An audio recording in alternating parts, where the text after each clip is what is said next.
And welcome back. As you can see, both teams have sent out both their captains as we are waiting for the coin toss. The fans are getting pretty lit. Probably gonna be another great showing. ACU seems to have a good fan base that comes out to games. Absolutely. I mean, this is quite the beautiful field that they have here, Yeah, it is a very nice field. and we've got an amazing view of the sky right behind them. And number 6, Fred Parsons.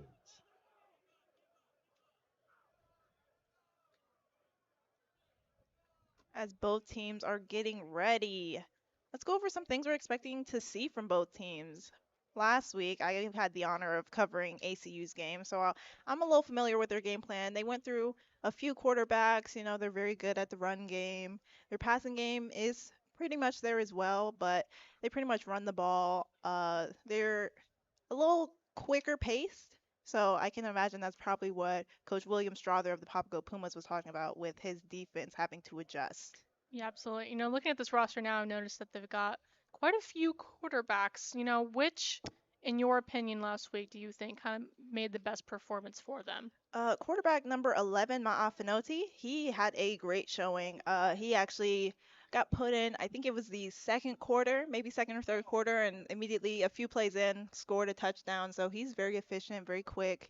He really is a team player. He went in and knew what his job was, and he executed very well. So excited to see what he does tonight. That does sound very exciting. Hopefully, Pumas will maybe receive he the will opening be lucky kickoff to in the start the north game end this zone. week. Yes, as we see, ACU is taking the field. They will be kicking off to the Papago Pumas.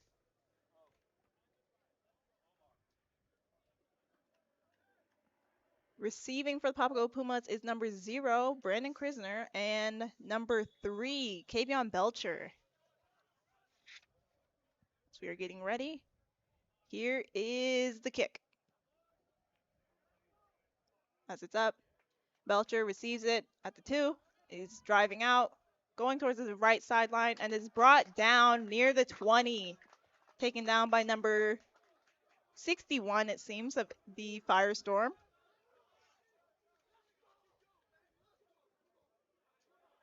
There we go, folks. Ooh, and as you can see, Let we there be just got the light. lights on, so this game will be That was number 3, kicking off, Davion Belcher on the as we can return, all now at now the see 22-yard a line little when more the Pumas clearly. will take That'll over hopefully help first the and players 10. just a little bit more. Papago Pumas offense is going to be coming out really quickly. Their main quarterback, Deuce Pino, really an all-star for this squad. Really commands his team well on the field. It looks like he's just from Mesa, so not too far down. Stayed pretty local. This is in second year at the Pumas.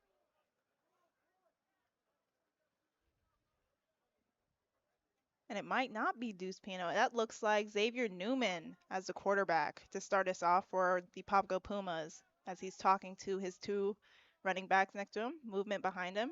Here's a snap. Handoff to number 5 as he's driving through the pile.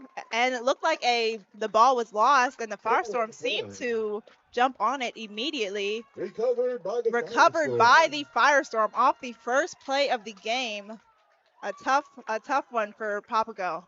Tough one for Papago, but that's a good thing for the Firestorm. Like we talked about with, a couple fumbles last week. So for them, they probably went into practice week, really focusing on grabbing those loose balls.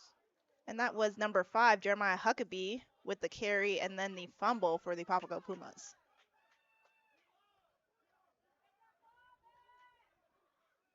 ACU's offense is now on the field. As you can imagine, their fans are pretty excited to see that fumble recovery early on in this game. Absolutely. And the quarterback, number 16, that'll be Daniel Rustin to start the game for the Firestorm. Penalty marker Got on a the penalty field. flag on the field. It'll be a false start against the False Firestorm. on the offense, 5-yard penalty. Very Replay unfortunate down. mistake, especially because of how close they were to the touchdown yard line. Yes, that will definitely move them back. And it will be 1st and 15 for them. Still pretty close, Yep. Movement behind Rustin. Another flag. Penalty markers on the field.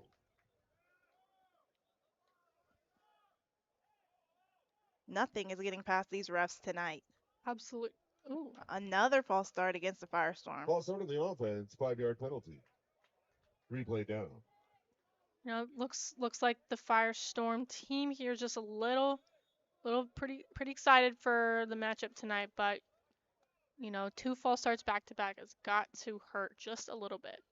Oh yeah, I can only imagine receiving that fumble, and now they're, excited to be near their end zone. Just moving a little quick as number 1 receives that ball and is brought down at the 30. Pass completed to number 1 for the Firestorm. Tackled by number 20 for the Puma. That tackle was made by Vernon Harrison Jr. of the Papago Pumas.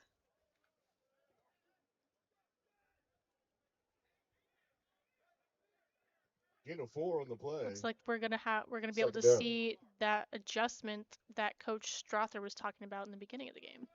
As Rustin hands off to number 22, he drives forward through the middle of the pile and is brought down at the 28-yard line.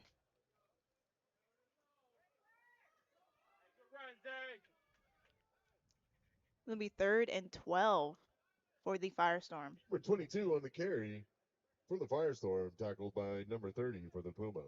We're still very close to the yard line, you know. Many opportunities can happen right here, but also many opportunities for the Pumas defense to kind of show us some of those adjustments.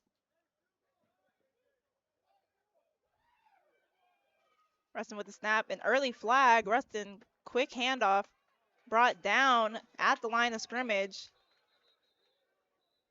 Hopefully not another false start. Didn't seem to be much of a gain on the play. We will see what this flag is.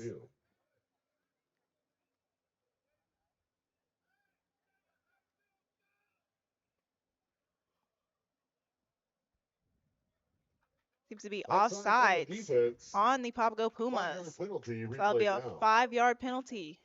Just brings them even closer. Yep. Instead of that 3rd and long, it'll now be 3rd and 8 for the Firestorm.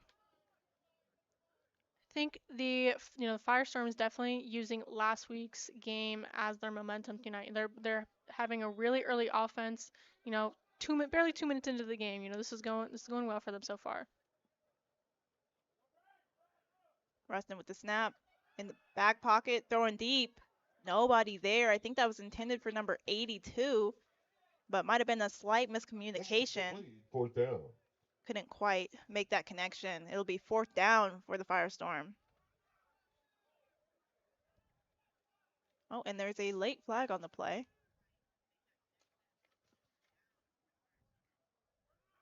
Quite the amount of flags, and we're not even 5 minutes into the game yet. Yeah, I believe it's been maybe 4 or 5 now. Yeah, that sounds about right. 2 minutes in, as we have 13 minutes and 17 seconds left of the first quarter. Flag on the play. Let's see what this one's all about.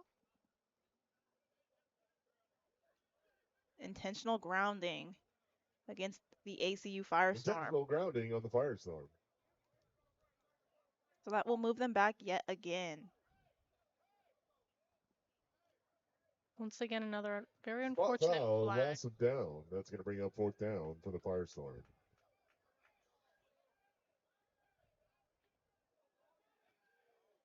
Looks like they're going to be going for the kick.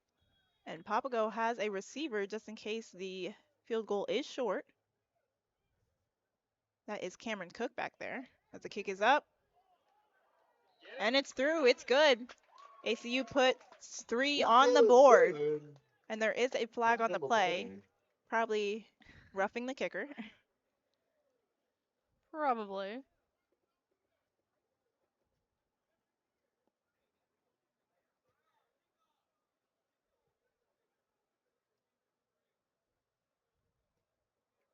Running into the kicker, the penalty Running into the kicker was the call against number 8 of the Papago Pumas, Jalen Robinson. Field goal will stand, so it will be 3-0 for the Firestorm. We have 13 minutes and 12 seconds left in this quarter. And with that, we will go to a quick break. Come back and tune in to the HJCAC game of the week. This is Overwhelmed by crushing medical bills that keep you up at night? Imagine the heartbreak of delaying care for your family because of sky-high deductibles, copays, and surprise out-of-pocket costs. It's a nightmare no one should face. At Fountain Hills ER and Medical Center, we've partnered with Instinctive Health Pass to deliver Health Pass, your emotional lifeline for true peace of mind. Visit instinctivehealthpass.com today. Sign up to slash costs on unlimited future visits and erase current.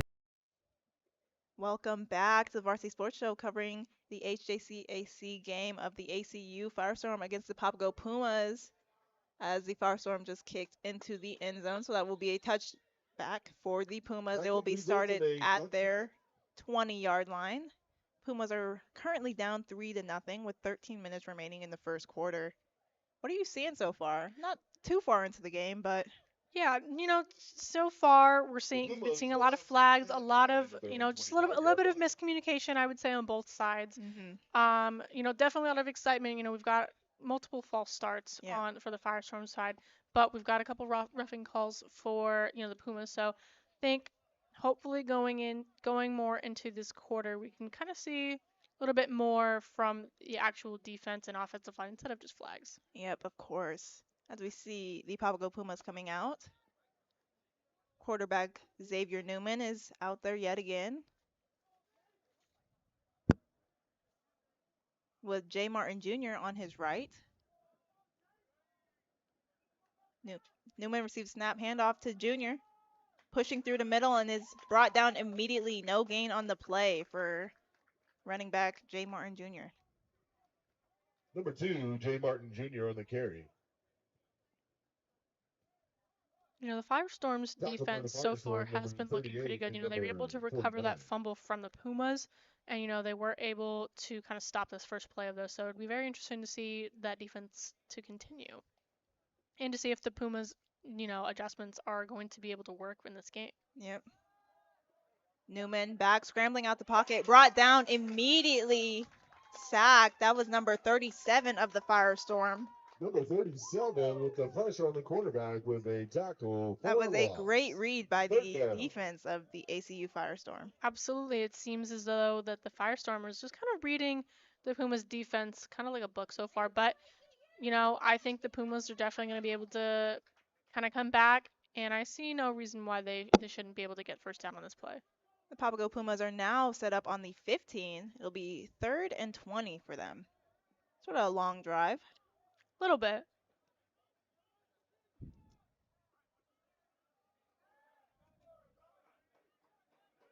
Newman receives a snap, back in the pocket, scrambling a little bit, pressure from ACU, and is brought down.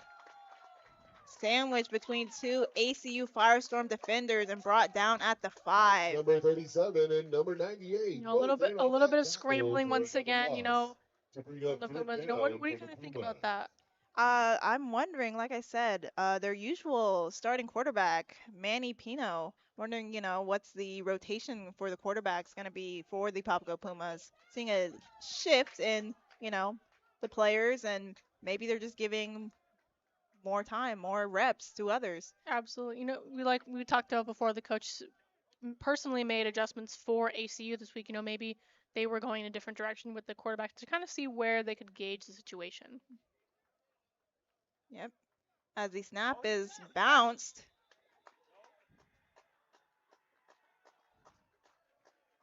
Snap couldn't quite be thrown to the kicker.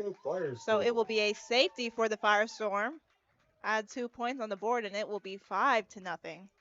Firestorm. It's going pretty well for the Firestorm so far, but hopefully, the Pumas are going to be able to kind of pick it back up. Pick up the pace with their offense a little bit. We're having a little bit of misconceptions right now for their communication. All right, and with that, we will go to a quick break as both teams get set up for yet another kickoff. Tune back in to these Papago Pumas and ACU Firestorm game.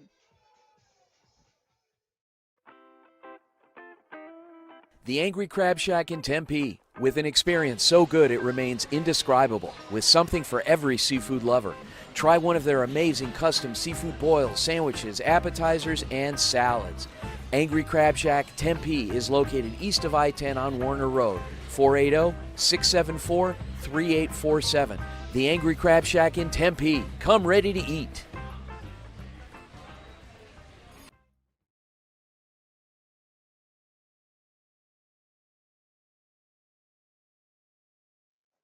And welcome back to the Varsity Sports Show covering the Papago Pumas against the ACU Firestorm. We are in the first quarter, just under 11 minutes remaining, with the Firestorm leading the Pumas 5-0. Number Been a 1 tough and number 22 route for back both for the teams since they return were only a couple minutes into the for game. ACU. A lot of penalty flags, a lot of loss of possessions for the Papago Pumas, so definitely a rough first quarter as we have gotten started. Absolutely. Hopefully, we talked about the quarterback kind of switch for this game. Xavier Newman is in, kind of filling Deuce Pino's position right now.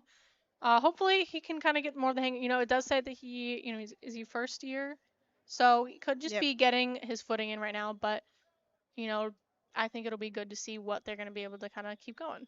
Yeah, that's a good point you make there. He is a first year from Hamilton in Arizona, so could just be getting the youngins some reps. Absolutely. As Flag Papago on the did an play. onside kick with a flag on the play that went out of bounds around the 40. We'll see what the flag is about. I think I'll start keeping a running count for the flags in this game, just in case. I think we're at like 7 now. Definitely been a messy quarter for both squads. As the officials are chatting about what the flag has been called for. It was thrown near where the Pumas were set up for the kickoff, so can only assume it might be against them. It'll be a false start. Offsides on Offside, the kicking team. excuse That me, penalty is the against the Papago Papago Pumas. procedure on the kicking team. A little Penalty unfortunate for accepted. the Pumas to get a false start against, what they've kind of been doing so far. Hopefully they can ignore, kind of put it in the back of their mind, move on and keep going just so they can kind of make it past, I want to say the 40-yard line. They haven't really made it past the 30-yard line quite yet. Yeah, definitely haven't even breached midfield yet, so definitely a rough start for the Pumas. Definitely probably not what Coach Strother had planned for them today. As the Firestorm is getting set, their offense out there yet again. They're at the 36-yard line. With a new quarterback in, a handoff to number 9, who's driving through the pile but is immediately swarmed by Pumas. New quarterback for the Firestorm is number 10, Bo Ogles.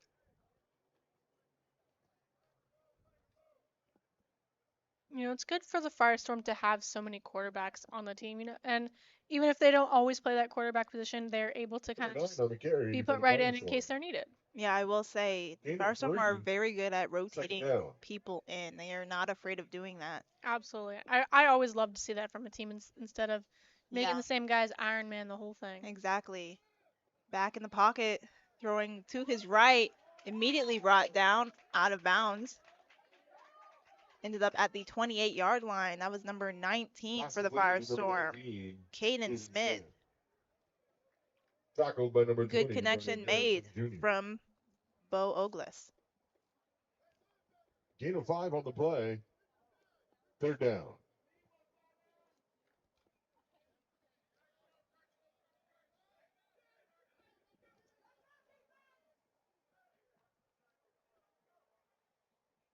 Ogles setting up his offense. Looking around, movement behind him. Quick handoff to number 2, pushes through the hole and gets enough yards for a ACU Firestorm first down. Number 2 on the carry for Arizona Christian. Thought he was going to keep going for that. I Tackled by almost didn't see the guy grab his Pumas, ankle. number 20, Yeah, he Brandon was Harrison almost Jr. gone. If he didn't grab his ankle, he definitely would have been. I would definitely say the Pumas are doing a good job at kind of stopping that really quick yardage, but it's those, First down. they've had the kick and now they've had the safety. It's those little things that they were kind of just missing. Yeah. As Oglas gets his offense set up, it'll be 1st and 10 at the 23. Movement in front of him.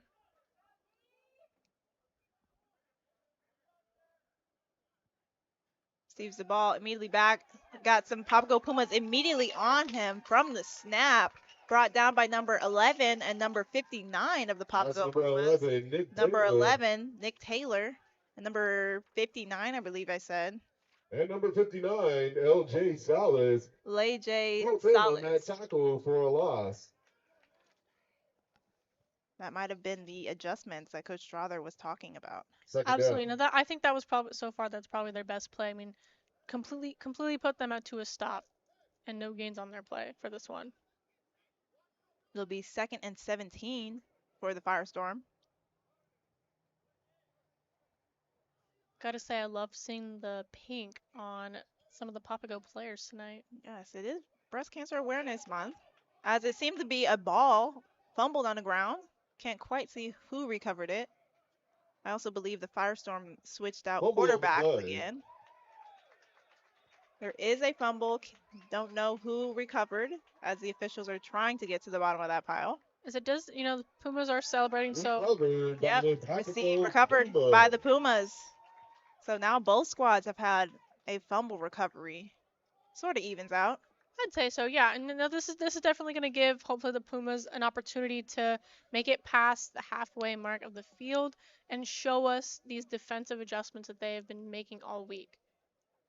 Definitely, as the Pumas will be set up at the 32-yard line.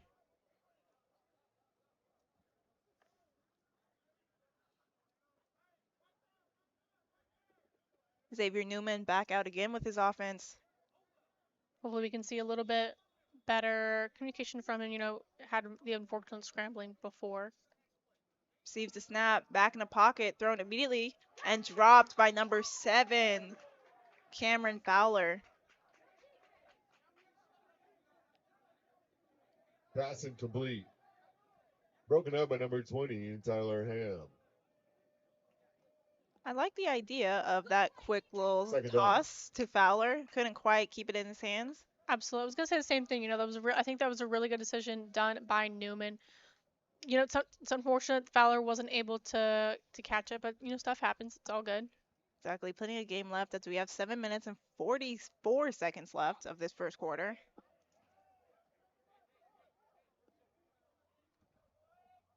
Newman set up. Receives the snap in the pocket. Tried to toss it to J. Martin Jr. to his right, but was batted down. Another incomplete pass for the Papago Pumas. It'll be 3rd and 10. Hopefully we can see a little bit of adjustment for the offensive line. Newman's doing his best. I'd say he's had those good passes, but he does need a little bit more help. Pass batted down by number 50, Jacob definitely agree. Rachel. Just a slight Third down. miscommunication on the offense right now for the Pumas. Sort of struggling to make those connections early on. Absolutely. Hopefully those two mistakes are going to be able to these players are going to be able to kind of use them and try to move on from it and try to get past the area they're in right now. As Newman is set up, J. Martin Jr. on his right. Receives the snap, immediately scrambling from the pocket to his right. He's going to take it himself and drive up the line, pushed out short of the first down marker. It'll be 4th and 2, it seems. I like the idea. I definitely think that was a really good choice done by Newman. I think hopefully we can Number see 6, more Xavier of Newman those decisions with the from Newman. quarterback He's keeper. running himself. He was really, Yep. like you said, he was really close from the first down. Yeah, Newman showing his agility a Showing little his game bit. I and converting do, a like you fourth said, I down enjoy for that Pumas. play call. It was smart. Pumas setting up the offense yet again. J. Martin Jr. on Newman's right. Ooh, early movement. Flag's out now. I was gonna say I was Mark on the field. waiting for the flag for the Firestorm. Yeah. On that one, that was a very obvious false start. Yeah. Seems like their whole defensive line had jumped a little bit. Just a little bit. Think that this penalty is gonna be able to give the Pumas a first down. Yeah.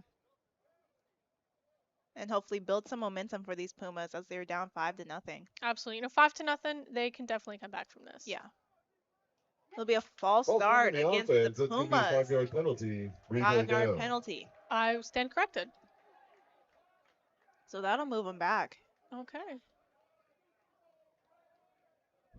And they will no longer be going for it on 4th down. As the kicking squad is in. That's very unfortunate. I do have to. I didn't really notice the Papagos Pumas false start on that one. I did notice the ACU. Mm-hmm. Because there was so much. Maybe I just wasn't noticing both. But very unfortunate mistake for the Pumas. Yep. As Colton Reyes is the kicker for the Pumas, getting ready, receives the snap, punt is up, received, immediately brought down. That was number 22 for the Firestorm, Cordell Lee, receiving that kick. As the Firestorm send out Tackled their by the offense. Pumas, number 8, Jalen Robinson. Pumas struggling early on to get their offense started. Definitely, but if they this is probably the furthest they've been able to kind of keep them from the other, their touchdown line. They're only down 5. This if they can kind of keep this score, at the 5, or hopefully not go into double digits before the quarter ends. I think the Pumas are still going to be able to be in a good position for the game. Yeah, their defense definitely keeping them in the game so far. As the Firestorm are up and moving, pushing through, and immediately squashed down by the Pumas. Might have been a 2-yard loss on the play.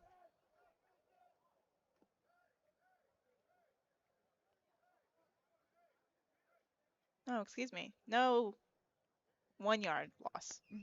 You were close. Pretty close. I can Number only, 98 we're a with the little tackle far, so I back. got to guesstimate. Loss of 1 on the play. 2nd down. And that's why we have the refs right on the field. Facts. Firestorm getting ready. Snap. Immediately scrambling and brought down. Seemed like there might have been a fumble on the play as well, but quarterback was immediately brought down from the snap.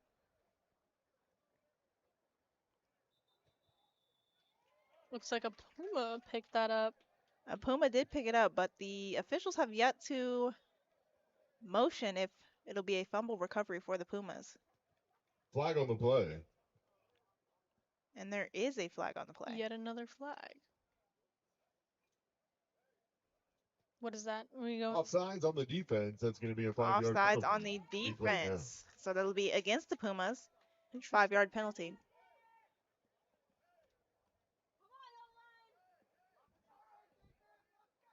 Besides the penalties, the Papago Pumas have been reading the ACU offense pretty solidly so far.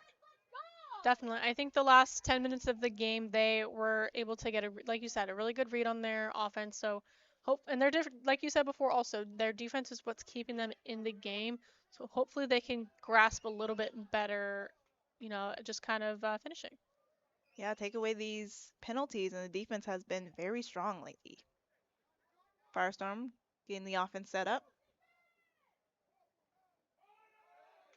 Early movements, flags on the play everywhere. It's hard to tell for that one for sure. Yeah. Could have been yet again another false start for ACU, but I could very well be wrong. False start You on the were offense. correct. Okay, I False was correct start for against Firestorm. That will move them back again. Seems to be a game of tug of war down there. Push Definitely. and pull. Again, another opportunity for the Pumas to capitalize and just really get going on the field. They're really close. Be 2nd and 11 on the 29-yard line for the Firestorm. Snap, back from pocket. Has a receiver, immediately brought down. Brought down at the original line of scrimmage.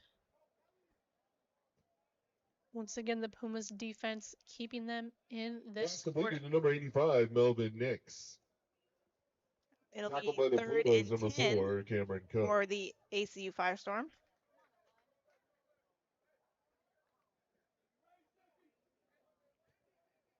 Third down. Seems like saw a glimpse of the quarterback's number. It looked like it was number 11, Ma'afanoti, like I mentioned earlier. Firestorm had a good carry on that play. That was number 21 of the Firestorm. Number 29 on the carry for the Firestorm, tackled by number 6, Fred Parsons. It'll be 4th down for the Firestorm, 4th and 3 to be exact. Fourth down. Sending out their punting squad.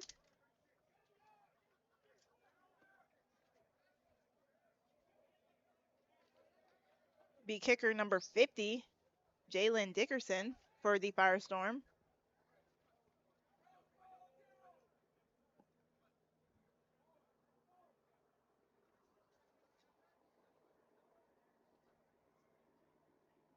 And the Papago Pumas have number 4, Cameron Cook, ready in the backfield. Here's a snap, bounced.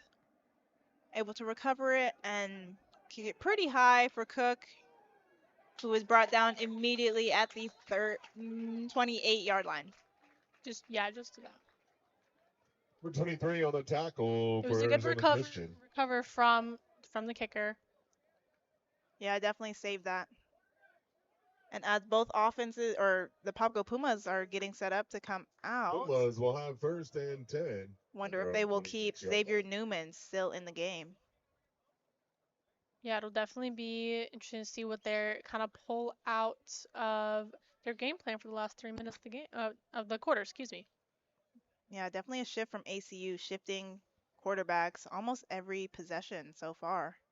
Absolutely. It's it's kind of good when you think about that. We talked about how having the variety of quarterbacks, it also kind of keeps the defense and offense surprised. Newman tossed to his right. A good connection to Cameron Cook and brought out of bounds. About 5 yards gain on the play.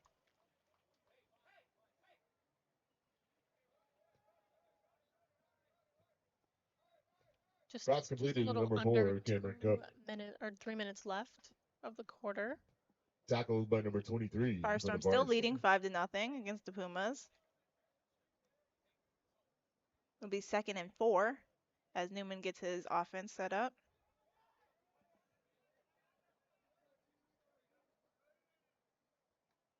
Here's snap. Back in the pocket, going long, intended for number 13. And just out of reach for number 13, Braden Watkins. Pass A intended very for number a very 13. good throw. I must Yes. say, Braden Watkins. a little far or a little short for him, but I like the decision. Broken up by number 18. I do like that Chris play call. Martinez. Going long, trying for it. Exactly, especially because I feel like what I've noticed so Third down. far is with the Pumas offensive line, a lot of them are taking off, and then that's what ends up leaving Newman kind of scrambling in the back.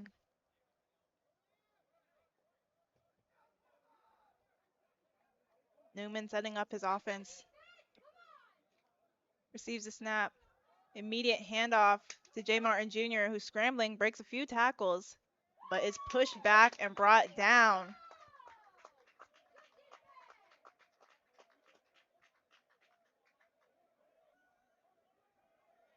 That'll be 4th down for the Pumas, and they will send out their kicking squad yet Loss on the again. play, that's going to bring up 4th down for the Pumas. Number 22 for the Firestorm, Cordell Lee in the backfield awaiting the kick. We've got probably plenty of time for something to kind of happen from either team, I would say, but unfortunately the Pumas were not able to kind of deliver for that last play. Kick is up. Lee is under it, receives it, and is pushing through a few tacklers. And brought down around the 29. ACU will take over 1st and 10 at their own 29-yard line. As ACU sends out their offense. This would be another new quarterback, number 17, Matthew Mills, on the field. Once again, giving some players some good playing time. I really like to see that. Like to see the variety. Yeah, rotating around, switching things up.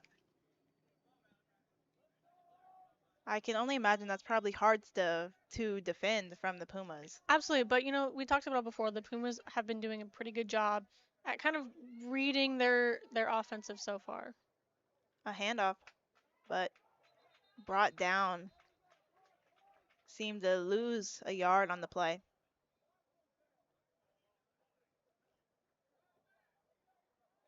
Firestorm sticking pretty heavily to their running game. Short loss on the play, second down. Let's go, ACU! Come on, offense, let's go! Mills setting up his offense. The ACU fans trying to get their team a little hype.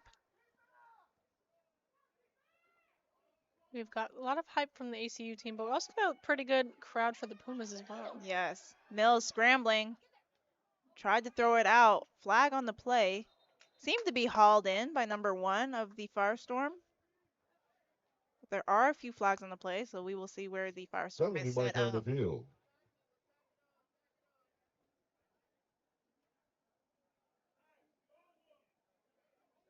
Personal foul, roughing the Personal passer. foul, roughing the passer against the Pumas. 15-yard penalty. 15-yard penalty. Firestorm, first down. That's a penalty you really don't want to make.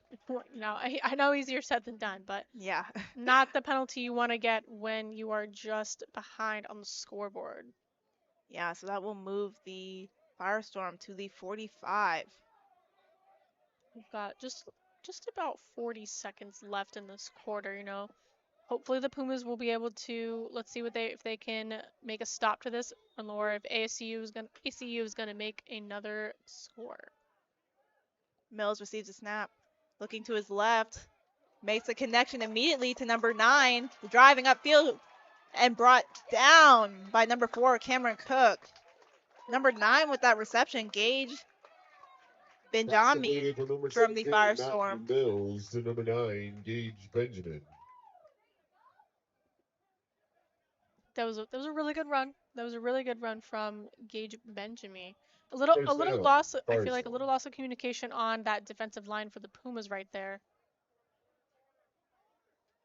And that's the end of the first quarter. And that brings the end of the first quarter. So with that, we will take a small break as both sides are getting set up. The Varsity Sports Show. Tune back in for the second quarter of this HJCAC matchup.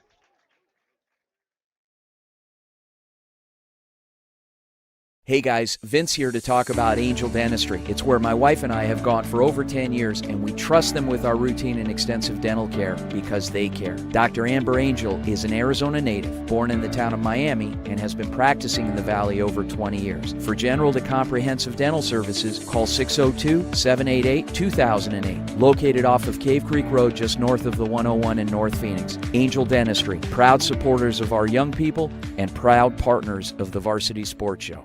Hey guys, Vince here from the Varsity Sports Show. Nothing beats a hometown touchdown, on the field and on the table. Join us at Zips or Goldies, where families, friends, and teams come together for great food. They make everything fresh, like their hearty burgers or irresistible focaccias. The restaurants are family friendly with a huge menu and plenty of seating. Goldies Sports Cafe is in Scottsdale at Via Linda and Mountain View Road, and Zips Sports Grill has 14 Valley locations. Come hungry, see you soon at Zips or Goldies.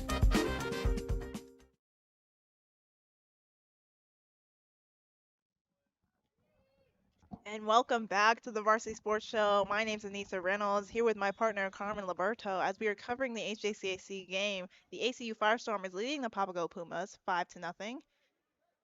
As the Firestorm is just knocking on the red zone. The first quarter was filled Flags with on the play immediately. And we are started with yet another Fumble flag. on the play. Seems like, Recovered fumble recovered by the Pumas. Okay. I missed that in the huddle of defenders down there. Couldn't see quite where the ball was. Officials are talking about what the flag is. Penalty marker on the field. Offsides on the It'll Pumas. be offsides 5-yard against the penalty, Pumas. replay down. So a 5-yard penalty, and we will replay the down. Be 1st and 5 for the Firestorm. So a lucky break with that fumble. Absolutely. I've noticed, even though the ACU have had a couple fumbles, they have been able to recover them pretty well, especially, the last punt, it bounced just a little bit and they were able to recover it very quickly. Yep. Mills receives a snap. Back in the pocket, scrambling immediately, taking it himself, moving upfield to his left, 17 and with scrambles quarterback out of keeper, bounds at penalty the marked on 10. the field. Penalty markers are on the field.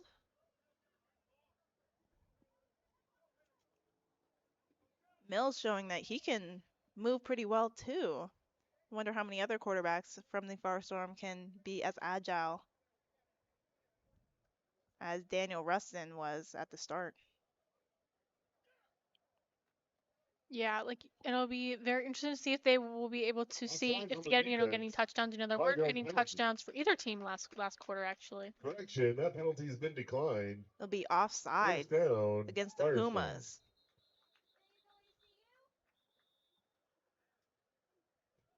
Timeout, Pumas. A timeout will be taken by the Pumas. So we will lead you to a quick break as both squads talk about what's next in the game plan. We will be right back on the Varsity Sports Show.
And welcome back to the Varsity Sports Show. I'm Anissa Reynolds here with my partner Carmen Liberto as we are covering the HJCAC game of the ACU Firestorm against the Papago Pumas.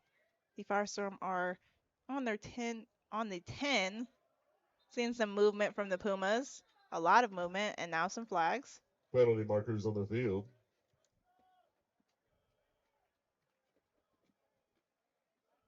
We are now in double digits for the penalties, probably around 14 Yeah, that sounds about right. I've got a count going down now. between both teams. It's been a rough first half. Definitely. Offsides on the defense. Part 5 of yard it, penalty. I've mentioned before, Three I down. think is definitely some excitement to just get the play started, especially coming from the ACU side. That happens. I think it's tending to happen a little bit more the closer they get to the touchdown. Of course. Yep. That penalty was a offsides against the Pumas. So now ACU Firestorm is on the 5. Matthew Mills, the quarterback. Back handoff to number 25. Tries to push through the middle and is brought down immediately by the Pumas. That carry was number 25, Owen Wilkins for the Firestorm. 25, Owen Wilkins on the carry. As Matthew Good on the Mills play, second down. looks towards his sideline, getting the play call.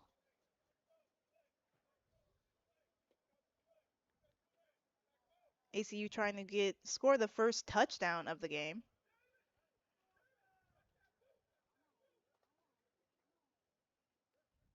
Matthew Mills set up. Receives a snap. Immediate handoff to number 1 of the Firestorm. Swarmed by Pumas and brought down just behind the line of scrimmage. Some really good defense from the Pumas for that call. They do not want to Loss on the play. give ACU the That's gonna first bring touchdown, up third obviously. down. Yeah, we are seeing the Pumas really toughen up their defensive squad, putting a stop to the Firestorm right now. Absolutely, but the more that ACU kind of rotates quarterbacks, it is going to be. You mentioned it before, hard to read them, but they have been doing a good job so far at quickly reading the quarterbacks. 3rd and 8 for ACU as the running back is brought down immediately. It'll be 4th down Number 30, as that's Matthew Seveda. Mills heads back to the In the backfield sideline. for a loss. It'll be another 4th field goal down, attempt Firestorm. for the ACU Firestorm.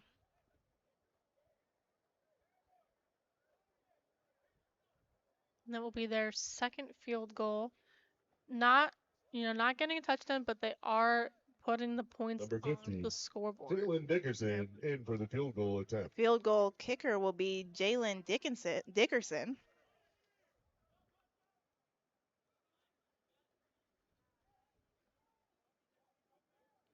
Seems to be some slight confusion from ACU with their formation.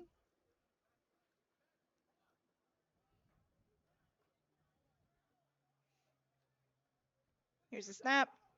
Kick is up. And it is good. So that will Field goal is now good. have the score to be 8-0 for the ACU Firestorm.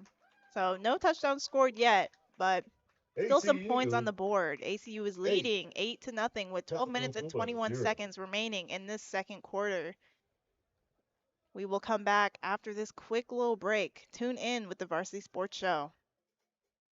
Hey fans, Vince with the Varsity Sports Show. You've had the rest. Now treat yourself to the best Japanese grill in Arizona. It's the Boss. Boss Bachi Japanese Grill in Mesa. Grilled shrimp, steak, and all the best veggies with or without a twist of spice. Sure to please everyone. Dine in or take out. Located at University and Country Club in Mesa. Open daily. 602-859-3759. The Boss. Boss Bachi. Hablamos Español.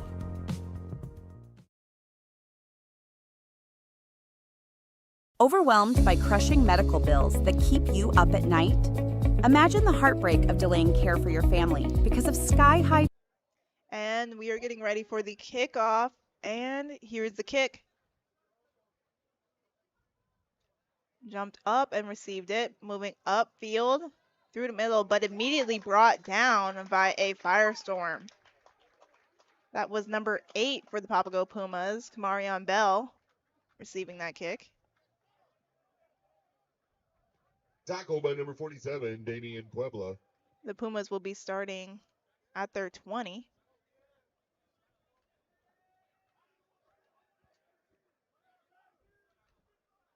Possibly going to see some action done by the Pumas. They've been doing a really good job on defense. Would really be good to see if they can kind of figure out their offense. It does seem to be Pumas will have scrambling first still and just a second little in bit. their own 20-yard line. Yep. It'll be Xavier Newman bringing out his squad.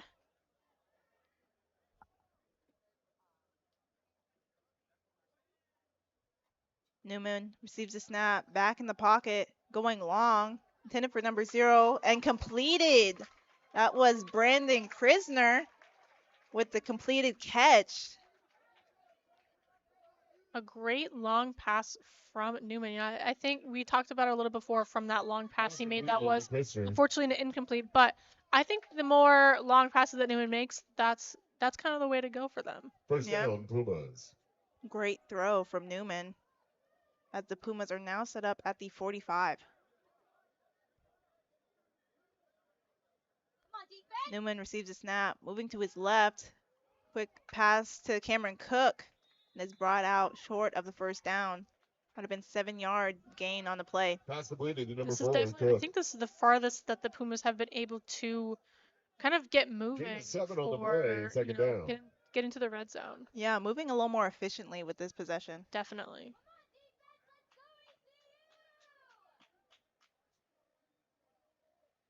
Newman talking to his team about the game plan as the huddle breaks and everyone gets set up.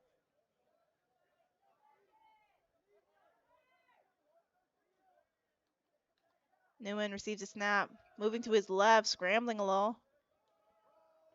Intended for Brandon Krisner downfield, but was slightly out of bounds. Incomplete. Would be 3rd down. Pass incomplete, 3rd down. Think he had the right way to go, just a little like you said, a little bit out of bounds. Yeah, sort of hard to throw on the run, I can imagine. Absolutely. It was either him go out of bounds completely or attempt to make the pass. Yeah.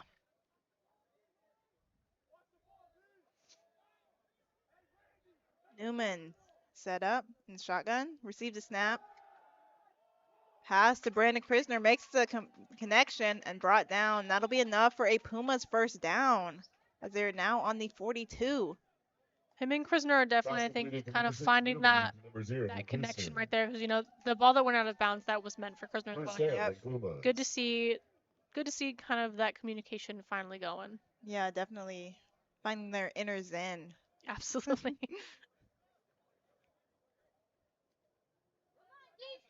We've got ACU kind of trying to figure out what their next move is going to be on defense. As Xavier Newman is setting up his offense. Receives a snap, moving back in the pocket, throwing to number 12, who scrambles, stiff arms, and pushes through, and that'll be enough for a first down again. That completed pass was number 12, DJ Franklin. Waiting for almost a flag right there. I thought that was about to be a face mask call. Oh, and we're seeing some fireworks in the distance. Wasn't that nice? That is very nice. That is very random also. I don't know of any holidays today, but love some fireworks, close I guess. to Halloween. I guess, yeah. Only We're in the good. office. People, I don't know if people throw off fireworks Legally for not. Halloween. Can't say I would, but Penalty flag will move the Pumas back. So it'll be 1st and 20 for the Pumas. oh, was I right about that face call? I believe so, yes. Okay. The face call. Sorry, the face mask. Newman receives a snap, back in the pocket, quick toss. Moving upfield is number 6, pushing through beyond a few tackles and gets the first down. Amazing drive by number 5, Jeremiah Huckabee. Absolutely erases that penalty call to get them right back where they needed to be. Yeah, great drive. Absolutely. And you know, I mean, how many defensemen did he have to shake off for that? That was a great play. Yeah, 3 or 4. Just unstoppable. This is kind of giving, I would say, ACU's defense a real shot at being able to defend the Pumas, because you know they've been a little bit shaky on their offense, but now ACU is kind of having to really adjust and figure out what they need to do on defense. Yeah, I definitely agree. Pumas gaining some momentum. Newman receives a snap, back in the pocket, scrambling, trying to move away from some pressure, and is brought down by ACU behind the line of scrimmage. It'll be a loss on the play.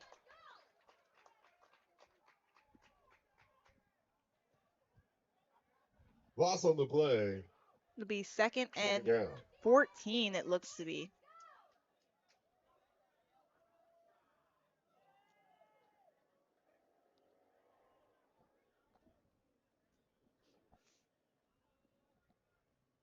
Xavier Newman talking to his squad. Pumas trying to maintain momentum and score the first touchdown of the game with 8 minutes and 20 seconds remaining. There's definitely plenty of time for that. Yeah.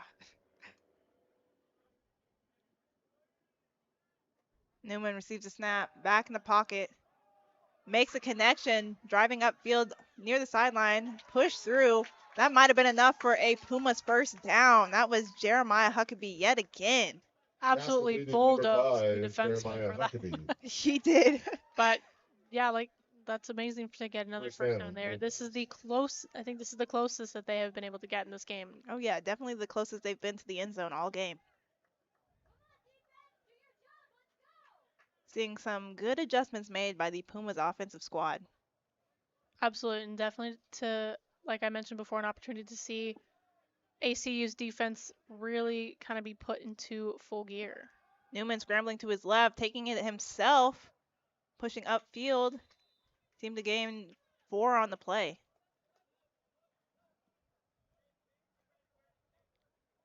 Newman proving to be that he's pretty agile, pretty quick on his feet. Absolutely. As the game's kind of been going, you know, Newman's been able to, I think, 6 with the quarterback make those decisions just a little bit faster and really get Gain the of 4 on momentum play, to keep 2nd going. down. Yep. As Newman joins the huddle. Bringing back the word from Coach Strother.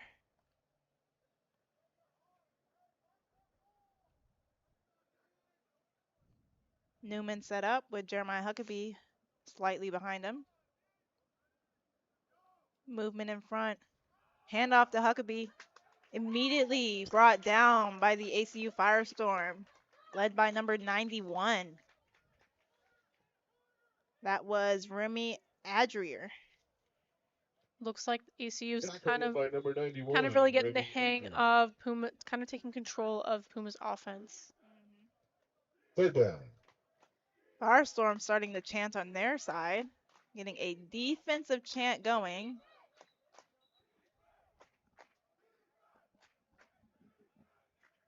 Officials trying to pull someone off the field. Can't quite see why. More fireworks going off. Wonder, is there like a festival going on? Well, the state Yeah. fair is going on Oh, that's this month. I think so. Yeah. I was gonna make a joke that maybe we're close to Disneyland, but we're just a little too far. That is pretty funny though. Timeout, Pumas. This will be a timeout for the Pumas. So with that, we will take a short break, tune back into the Varsity Sports Show covering the HJCAC matchup.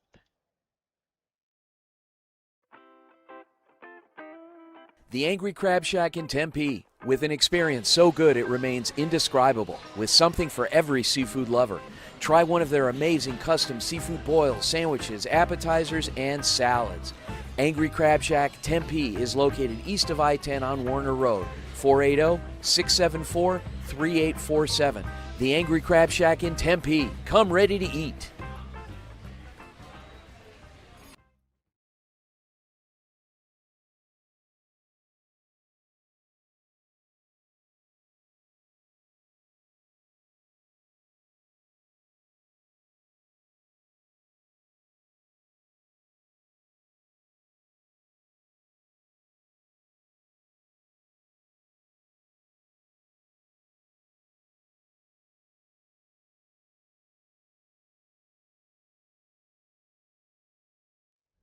And welcome back to the Varsity Sports Show. I'm Anissa Reynolds with my partner, Carmen Liberto, as we are covering the Papago Pumas against the ACU Firestorm. The Firestorm are currently leading 8-0 with 6 minutes remaining in this second quarter.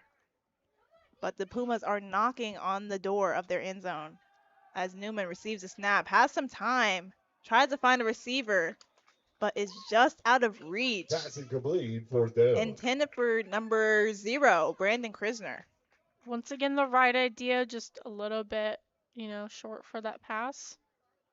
Yeah, good idea. Sort of dangerous territory. Krisner was covered by 2 Firestorm. Definitely. It very well could have been a big interception from ACU, but they still got another chance to kind of make the finish or to get the first down.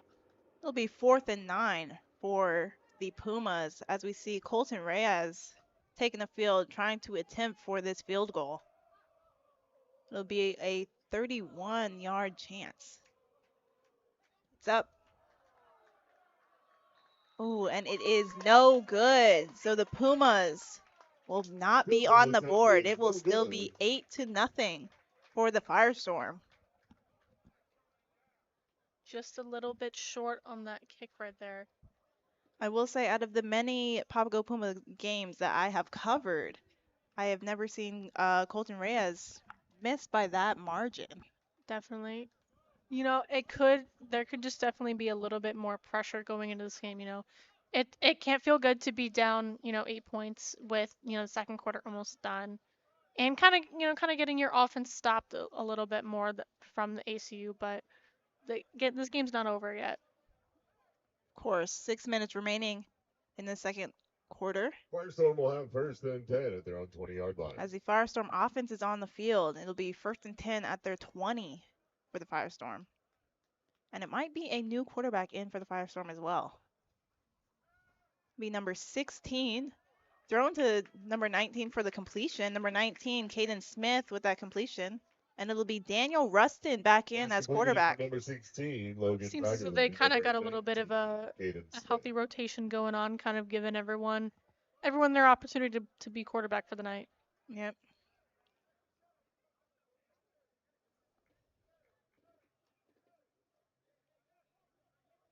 Rustin talking to his offense, trying to get his men set up. We've got the Pumas trying to really shut down their offense right here. Rustin receives a snap. Quick toss to number 33 of the Firestorm, who scrambles out. That was number 33, Cage Wheel, with the completion. Pass completed to number 33. Got a little bit of Cage a Wheel. tackle almost for Third an down. ACU coach. You know, not the Pumas players' fault. You can only stop your feet from going so fast. It'll be 2nd and 4 for the Firestorm.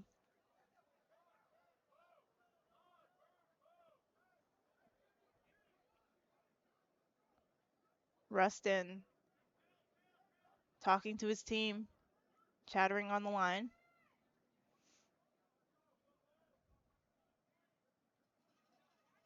Rustin receives a snap. Handoff to number 33, immediately brought down.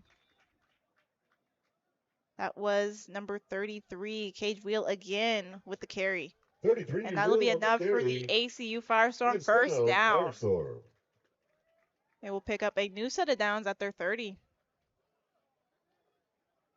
With just about 4 minutes remaining in this quarter, you know, it'll be quite interesting to see how the Pumas can kind of make a stop to this offense with, you know, again, another quarterback. You know, it makes me wonder if they kind of have a grasp of each quarterback having a different, you know, completely different playing style from the other one. That's a good point. Rustin receives a snap, scrambling from the pocket. Early flags on the play and thrown away from Rustin.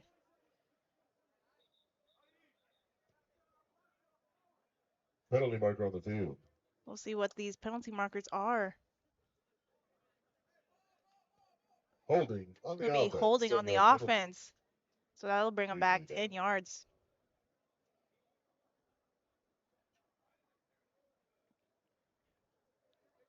It'll be 1st and 20 from the 20 for the Firestorm.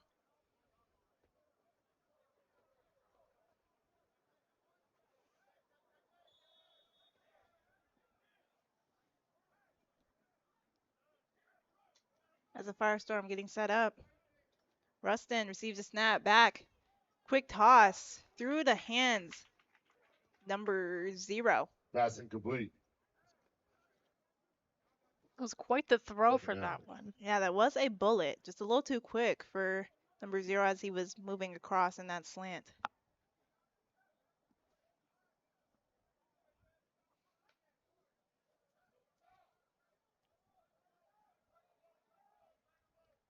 Rustin getting his offense set up yet again.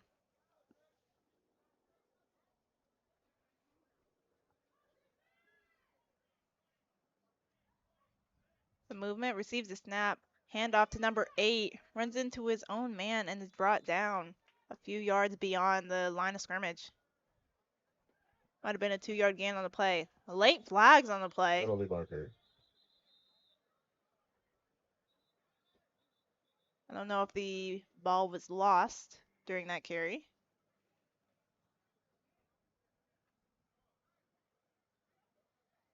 Officials are talking over the penalty markers on the field.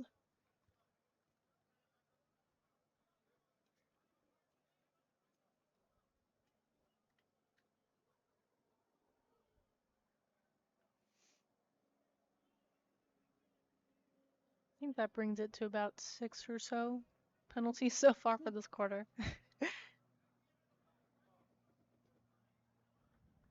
Personal foul against the Pumas. It'll That's be a gonna personal 15-yard foul against the penalty. Pumas. So move the Firestorm up 15 yards. Kind of brings them back to where they were before the previous penalty call, with just about 3.5 minutes left to go. Let's see what they can be able to do over this possession. Yeah, it'll be 3rd and 3 for the Firestorm. Officials still seem to be talking something over.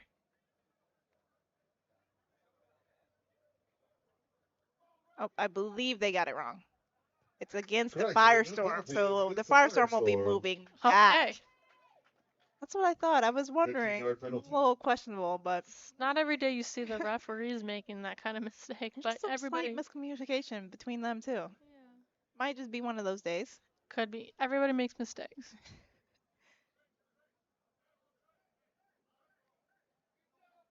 So the Firestorm will be set up at the 12. Be third and Third down. very long.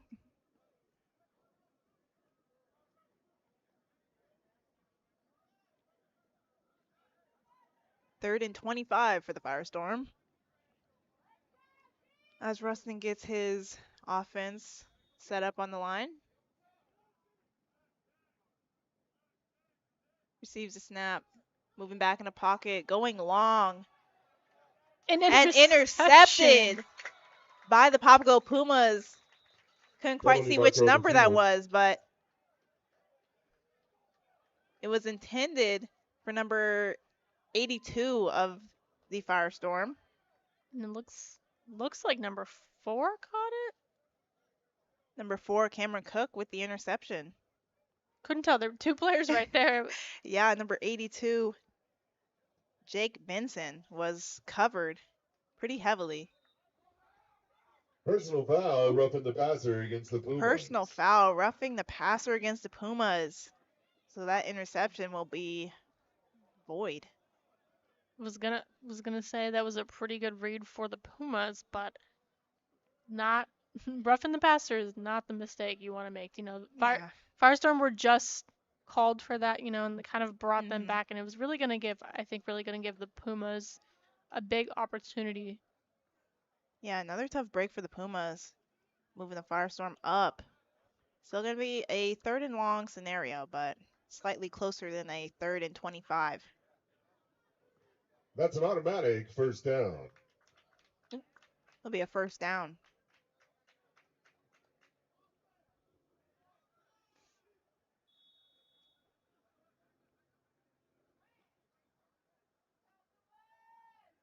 Rustin. Movement behind him, receives a snap. A slight fumble. Immediately recovered by Rustin.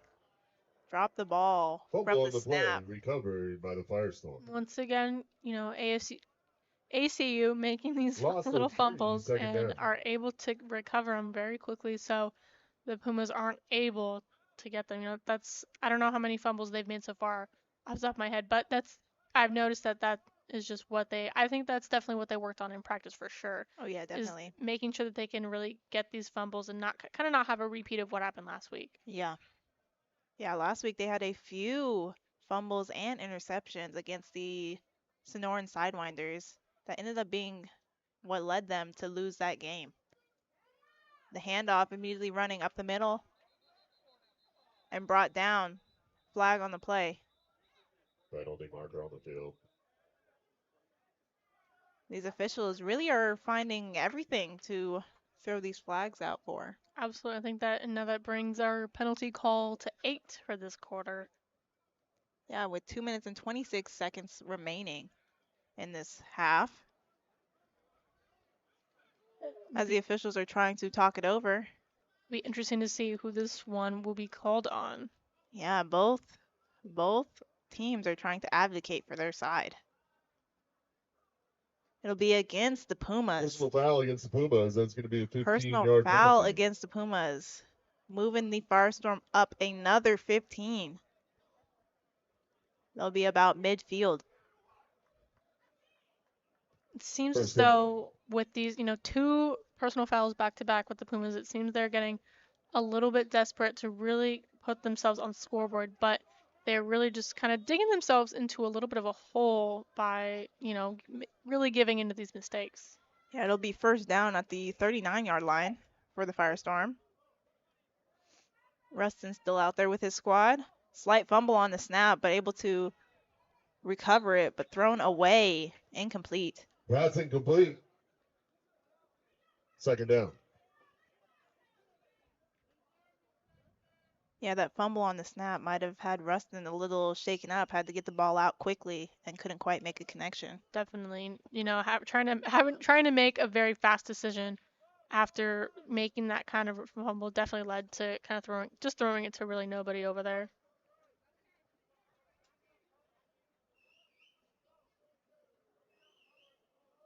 ACU trying to take advantage of all the penalties. As Rustin receives the snap, scrambles from the pocket from immediate pressure from the Pumas, and dropped. Pass incomplete. Intended for number 6 of the Firestorm. It'll be 3rd and 10.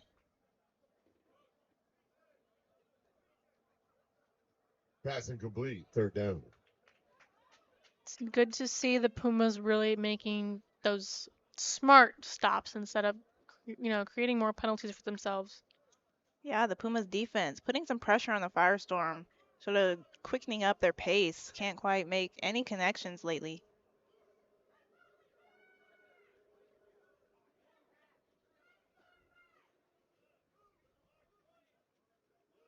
Rustin back in the pocket, receives a snap. Fake out, throwing long, and batted down by number 4, Cameron Cook.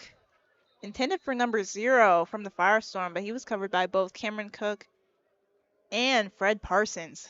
Seems to be, I think, for those two, seem to be a little bit of a miscommunication of kind of who was going to catch, try to make that interception. But, an incomplete pass is still definitely better than the alternative. Yeah, definitely. It'll be 4th and 10 for the Firestorm as a timeout is taken.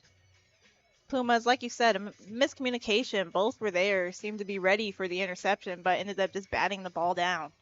Definitely, you can see the frustration on Cameron Cook right there.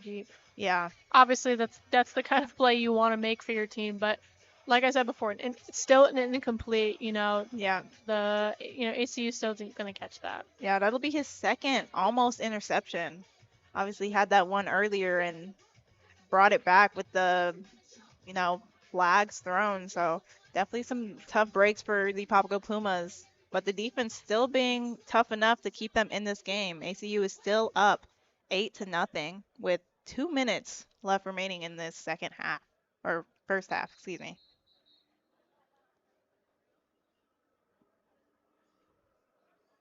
ACU sends out their punter, Jalen Dickerson, on the field yet again, with Cameron Cook in the backfield for the Pumas, ready to receive the punt.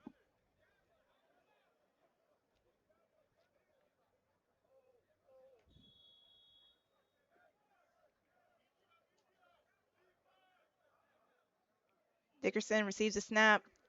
Kick is up. Cook is under it, and he runs up to his right, up the middle. Still up and brought down just shy of the 35. Penalty marker on the field. Some penalty markers are on the field at around midfield. Let's see what is called.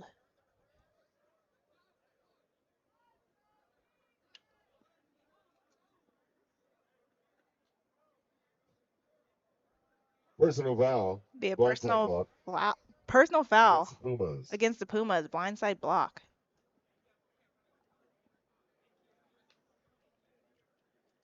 That'll be their third personal foul of this quarter, and 15-yard penalty. Quite the yards. You don't want to be pushed back, especially when you do have the possession of the ball. Pumas will have with over like a minute and a half in remaining in the quarter. Sorry. Yeah, Cameron Cook had a good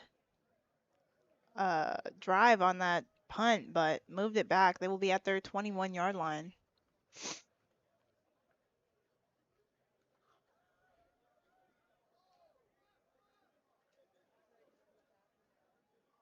Xavier Newman still out with his Papago Pumas offense. Receives the snap. Back. Immediate toss. The number 2 still up and pushed out of bounds. Number 2. That was J. Martin Jr. Pass completed to number 2, Martin Jr.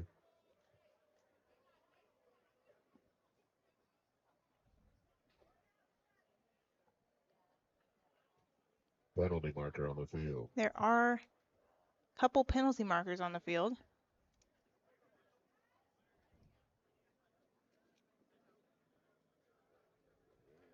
Hopefully not another personal foul.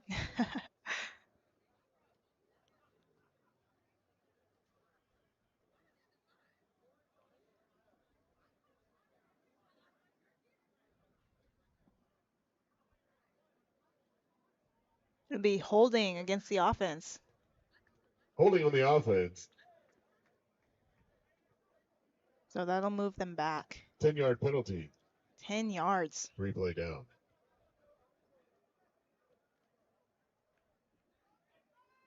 The Pumas will now be set up on the 11.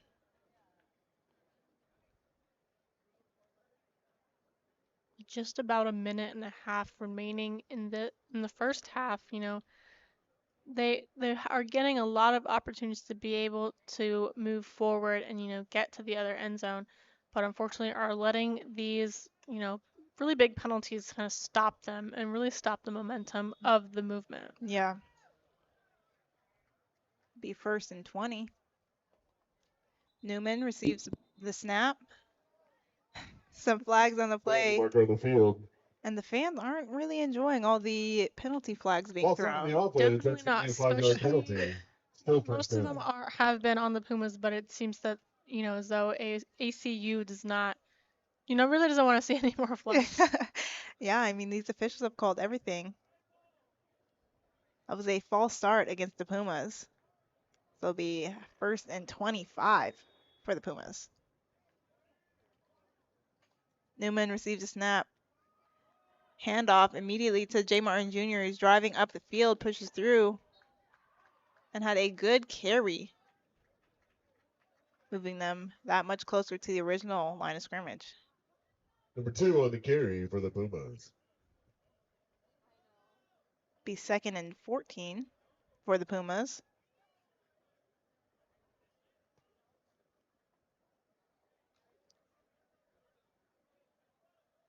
Gain of 13 on the play, 2nd down. Pumas are now on the 19 as Newman sets up his offense. Just a little less of a minute remaining. Receives a snap, going long, intended for Brandon Krisner. And he makes that connection and he pulls it away from the defender and he's running up the line. That'll And be he's a touchdown. That is the first touchdown of the game. The Papago Pumas are on the board. Absolute amazing read from Xavier Newman. An absolutely amazing catch and run by Brandon Krisner. That was an 81-yard touchdown for Brandon Krisner. Just a great athlete, managing to catch that ball around the defender, yank it out of his hands, and just drive forward up the line. Absolutely. You know, escaping not one, not two, but 3 defenders to get to the touchdown line. Yep, that's speed. Speed kills. And it seems like the Pumas might be going for 2 as Colton Reyes is jogging off the field. You know, I think this will be a very good opportunity for them. You know, 37 seconds left in the quarter. They are the first touchdown of the game. They want to make sure that they can get everything they can out of this first half. Yep, and Xavier Newman is back on the field, so they will be going for 2. It'll be a timeout for the Papago Pumas with 37 seconds remaining. Timeout, Pumas. We will be right back after this timeout. Catch Varsity Sports Show after the break to see what the Papago Pumas do with their 2-point conversion. Hey guys, Vince here to talk about Angel Dentistry. It's where my wife and I have gone for over 10 years, and we trust them with our routine and extensive dental care because they care. Dr. Amber Angel is an Arizona native, born in the town of Miami, and has been practicing in the Valley over 20 years. For general to comprehensive dental services, call 602-788-2008. Located off of Cave Creek Road just north of the 101 in North Phoenix. Angel Dentistry, proud supporters of our young people and proud partners of the Varsity Sports Show.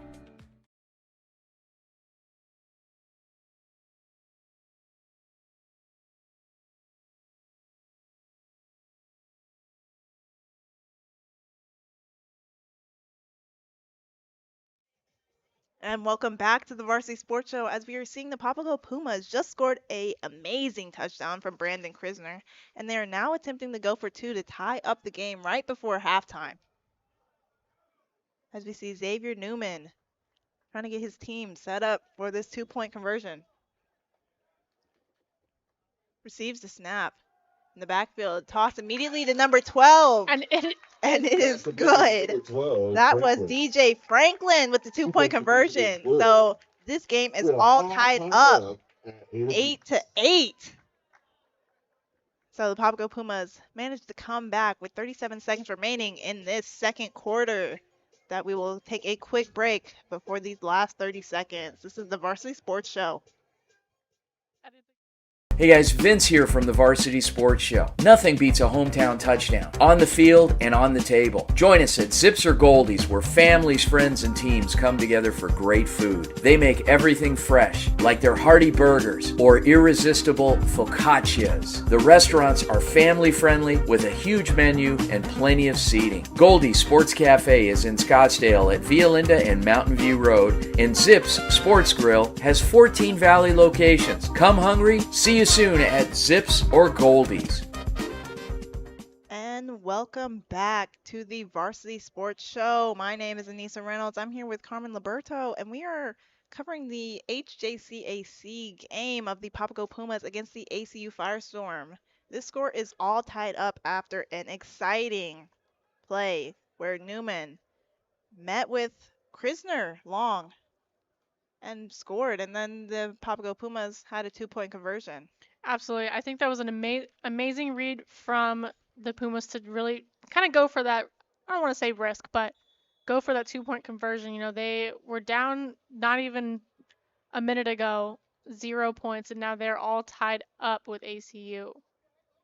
And here's the kickoff. Received by number 1 of the Firestorm, who's driving upfield. Breaks one tackle and is brought down by another. Good field position for the Firestorm at the 33-yard line with 30 seconds remaining in this half. Firestorm trying to score before halftime. Trying to get a little bit of a point differential between the Pumas and them. With just about 28 seconds left, you know, a lot could happen in 28 seconds for sure, but Yep. I think for now, ACU is kind of trying to figure out what they can do in the situation. You know, they've been up almost the entire first half against the Pumas, and they're kind of trying to I don't want to say scramble, but you know, try to figure out how they can really get back ahead of them. Yep, I do agree.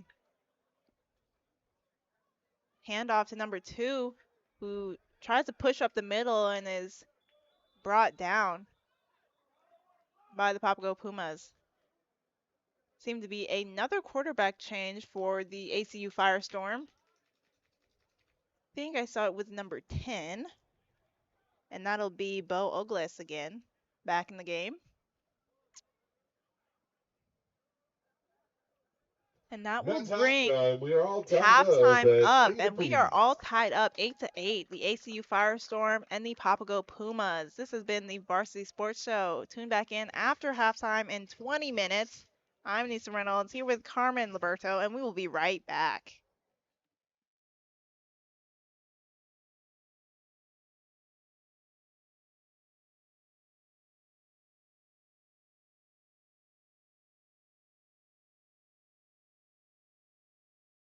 This is Reggie Wright reporting for Varsity Sports, and once again I'm back to give you the World Cup Roundup. Tuesday marked the end of another international break, and we saw a few teams punch their tickets to next summer's World Cup. In this window, 3 different continents saw 10 countries qualify, with 7 African sides, 2 Asian sides, and a European side all securing spots. How did they do it? Let's find out. Starting in Africa, we saw a very chaotic ending to African qualifiers. Egypt qualified with the game to spare as they made easy work of Djibouti for a 3-0 win. The Pharaohs will be appearing in their 4th World Cup after missing out on the last edition in Qatar. Continuing with North African teams, Algeria also clinched a spot for next year with the game to spare after a 3-0 win against Somalia. The Fennec Foxes will make their first appearance in the World Cup since 2014. The Ivory Coast and South Africa will also see the World Cup after a long time after both teams picked up wins on the final day of the qualifiers. The Elephants will make their first appearance since 2014 as well. South Africa entered the final match day in 3rd place following a 3-point deduction, knowing that anything besides a win against Rwanda would mean elimination. But with fellow group hopefuls Benin and Nigeria breathing down their necks, Bafana remained calm and booked their place in the finals for the first time since hosting the tournament in 2010, condemning Nigeria to a playoff spot and Benin to elimination. Senegal and Ghana also cruised to qualification, picking up wins on the final day, and will be making consecutive appearances in the World Cup. And in the shock of the entirety of the qualifiers, Cape Verde, a nation of islands boasting a population the size of the city of Atlanta, clinched qualification for the first time ever, beating out the likes of Cameroon and Angola to do so. Now over in Asia, Qatar and Saudi Arabia booked their tickets to North America. 4 years on from hosting the 2022 tournament, Qatar returned to the world stage following a 2-1 win over the United Arab Emirates. Qatar will be looking to improve from the host tournament where they finished bottom of their group. And Saudi Arabia will also be making their third consecutive appearance in the World Cup after a goalless draw against Iraq was enough to see them qualify. And finally, in Europe, where 8 teams could have potentially qualified in this window, only 1 team was able to do so. That 1 team was England, who clinched the spot following a 5-0 thrashing of Latvia. That's all I have for this edition of the World Cup Roundup. Reporting for Varsity Sports, I'm Reggie Wright. Hi everyone, this is Patrick Cohen with Varsity Sports Radio, bringing you the best that sports has to offer. This week, I'll be talking about the BYU-Arizona game, which happened a couple days ago. Sadly, despite Arizona putting on a strong performance against BYU ultimately beat Arizona by a final score of 33-27 in double overtime.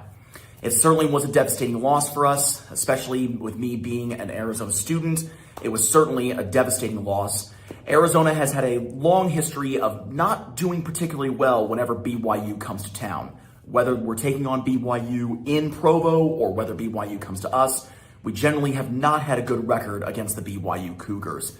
It certainly is disappointing, as we were hoping that this would be a signature win for us, and we were certainly hoping that Arizona would finally prove once and for all that they belong in the Big 12 Conference. But certainly, there were some highlights. Noah Fafita took charge on many of the plays, Ismail Mahdi scored, as well as several other players, including Kedrick Riscano, as well as some good defensive highlights by the Arizona Wildcats defense.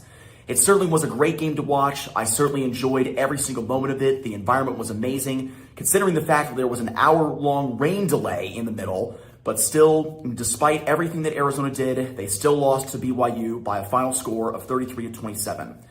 I am certainly hopeful that next week against Houston, that they will be able to bounce right back and hopefully improve the record to 5 wins. Thank you all so much for watching, and I hope to see you next time. Bienvenidos damas y caballeros al Viva Varsity Broadcast. Me llamo Dane Palmer y hoy vamos a hablar sobre algunos esquemas defensivos en el fútbol americano. Como en la ofensiva hay diferentes estilos, formaciones y estrategias para la defensiva. Hoy vamos a enfocarnos en uno de los más comunes, la defensa 4-3. El 4-3 se usa en todos los niveles del fútbol americano y es una de las defensas más básicas y fundamentales. Se llama un 4-3 porque tiene 4 defensive linemen y 3 linebackers en el campo. Es una estructura muy balanceada que sirve tanto para detener la carrera como para defender el pase. La idea principal de este esquema es controlar los espacios o gaps que hay entre los offensive linemen.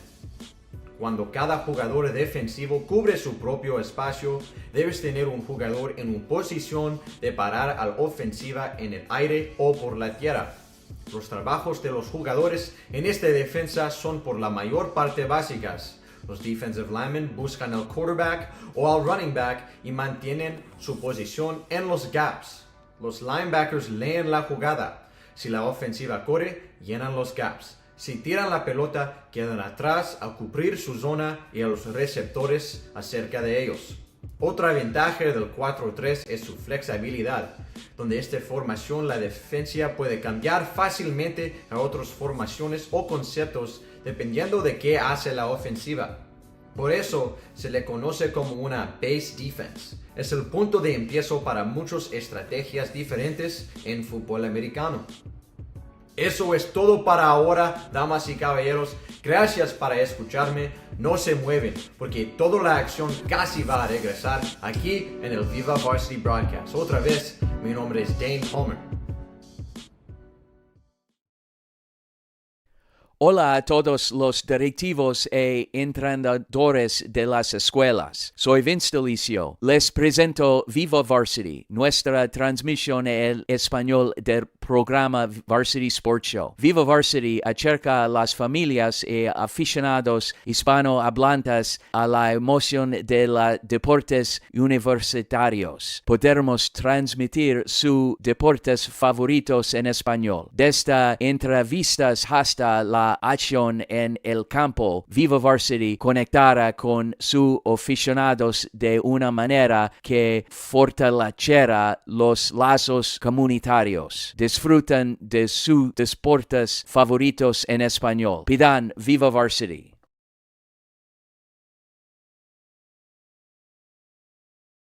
I am Manav Gupta, the Houston field correspondent with the Varsity Sports Show, and it's time to preview a critical Big 12 football matchup as the Arizona Wildcats, who are 4-2 with 1-2 conference record, travel to take on the 5-1 Houston Cougars in their homecoming game at 11 a.m. Central on FS1. UH has only lost to number 7 Texas Tech so far, and they've won their other 2 Big 12 games. Wildcats junior quarterback Noah Fifita received a lot of praise this week from Houston head coach Willie Fritz. They really have a dynamic running attack, so it's a different defense than we've seen so far this year. Different style. Offensively, there's some similarities, but it all starts with the quarterback. He's good out of the pocket, very accurate when he gets outside the pocket, and then he can run it. Fifita has over 1,500 yards passing and thrown 15 touchdowns, 4th most in the Big 12. Of course, the Arizona rushing attack has multiple backs, average over 5 yards, led by senior Ishmael Mahadi. Even for Arizona, it's going to be a challenge as Houston ranks a top 5 defense in the Big 12. The Cougars offense, on the other hand, they're going to be facing a tough Arizona defense, as the Wildcats have the best passing defense in the Big 12 and they're top 5 against the run. They also force the most interceptions and give up the fewest amount of sacks. So Cougars running back Dean Connors is someone to watch out for. He is 5th in the Big 12 in rushing. Houston's junior quarterback Connor Wigman, former 5-star quarterback, has completely changed the Houston offense. He has only 2 picks so far this year, 8 passing touchdowns, 5 rushing, but he'll have to use his weapons and wide receivers Stephon Johnson and Mari Thomas, as well as Tanner Koziel, who is one of the best tight ends in the game. So this is going to be an exciting, close game here in Houston. Hello folks, J.R. Lambright here, where Friday nights are filled with diesel and desperation. They're the fire, the homecoming moms, the sense that your town's fate rides on a spiral throw. But the path to glory, the one that ends in Arlington, is not a feeling, it's a formula. We talk about heart and grit, but when the non-district schedule ends and the district bell rings, everything becomes cold math. The University Interscholastic League, the rule makers, make it brutally simple. For every major class, from 2A all the way up to 5A, the district is a 4-team tournament. And that's where the math gets tricky. Once those 4 are decided, they split into 2 brackets. Division 1 and Division 2, based on enrollment. The 2 biggest schools go to D1, the 2 smallest to D2. It's a system designed to give every school a fairer shot, creating 2 state champions for almost every class. So as the season nears its end, who's punching a ticket for 25? Look to the ones who compete for 2 top spots in their districts. You can practically book your hotel room now for Kilgore, a heavy hitter, expected to finish atop the 4A1 standings. Down south a bit, expect Woodville to contend for a top spot in 3A2, while West Sabine possesses strength to finish atop their division. The regular season is the audition. District play is when testing begins. Hi, I'm Carmen Liberto with the Varsity Sports Show, and today I'm featuring a swimmer whose dream to always come to the United States and to continue her swimming career has been here since the year of COVID-19 and has been thriving ever since. Her name is Maya Pekar, and she is currently a sophomore at Ottawa University, still experiencing her dream. Now Maya, how did you end up coming here since you are from Serbia? So I was born and raised in Serbia, and my dream was always to come to the US and swim here for college or just anywhere. And my dad found this program. It was like a high school that accepts international boarding students, and so I applied, and it was pre-COVID, like 2020, it just started. I applied and I wasn't sure if I'm going to get accepted, but I did, and I got a good scholarship for swimming, so I came here and I graduated high school from Georgia. How was it adjusting to kind of a really interesting part of life, especially during COVID? It was quite hard to, just coming here at 14 years old, leaving my parents to a whole new continent, new country, new people, everything was just so different. And then COVID being like at such peak at that year, people were like social distancing, nobody was really outside, people were quarantining, we were masked, like it was such a different time in the world. So it was quite hard at the beginning, it was strange. But it took me a while to adjust to everything, but once I kind of got into the system, the kind of life of America, I got used to it, and I just love it now, so it's much easier. And how does the swimming kind of compare from here than it does in Serbia? I feel like swimming here, coaches pay attention or just like spend more time with their swimmers and really focus on their mental health, rather than in Serbia it's just like swimming and getting the best times and just being the fastest as they can and winning all these places. But here coaches and as well as everybody around them just focuses not only swimming, but I guess all athletes just focuses on also their mental health rather than just the sport. And that was Ottawa's sophomore Maya Pekar proving that dedication in and out of the pool can make waves across the world. Once again, I'm Carmen Liberto, and stay tuned for more halftime coverage is coming up with the Varsity Sports Show. Hey, principals, coaches, and athletic directors, Vince Delicio here. I want to tell you about an incredible resource for our high school sports season, Viva Varsity. Viva Varsity is the Spanish language broadcast that brings our community even closer to the action. On game days, you'll find live sports, interviews with players and coaches, and real-time score updates, all in Spanish. This is such an important way to connect with families and fans who want to follow along in their own language. Whether it's baseball, softball, track, tennis, or any spring sport, Viva Varsity makes sure no one misses out on the excitement. Schools can use Viva Varsity to celebrate their athletes, build stronger community connections, and share those memorable moments on and off the field. So this spring, let's make sure we're reaching everyone in our community with the energy, passion, and coverage that Viva Varsity provides.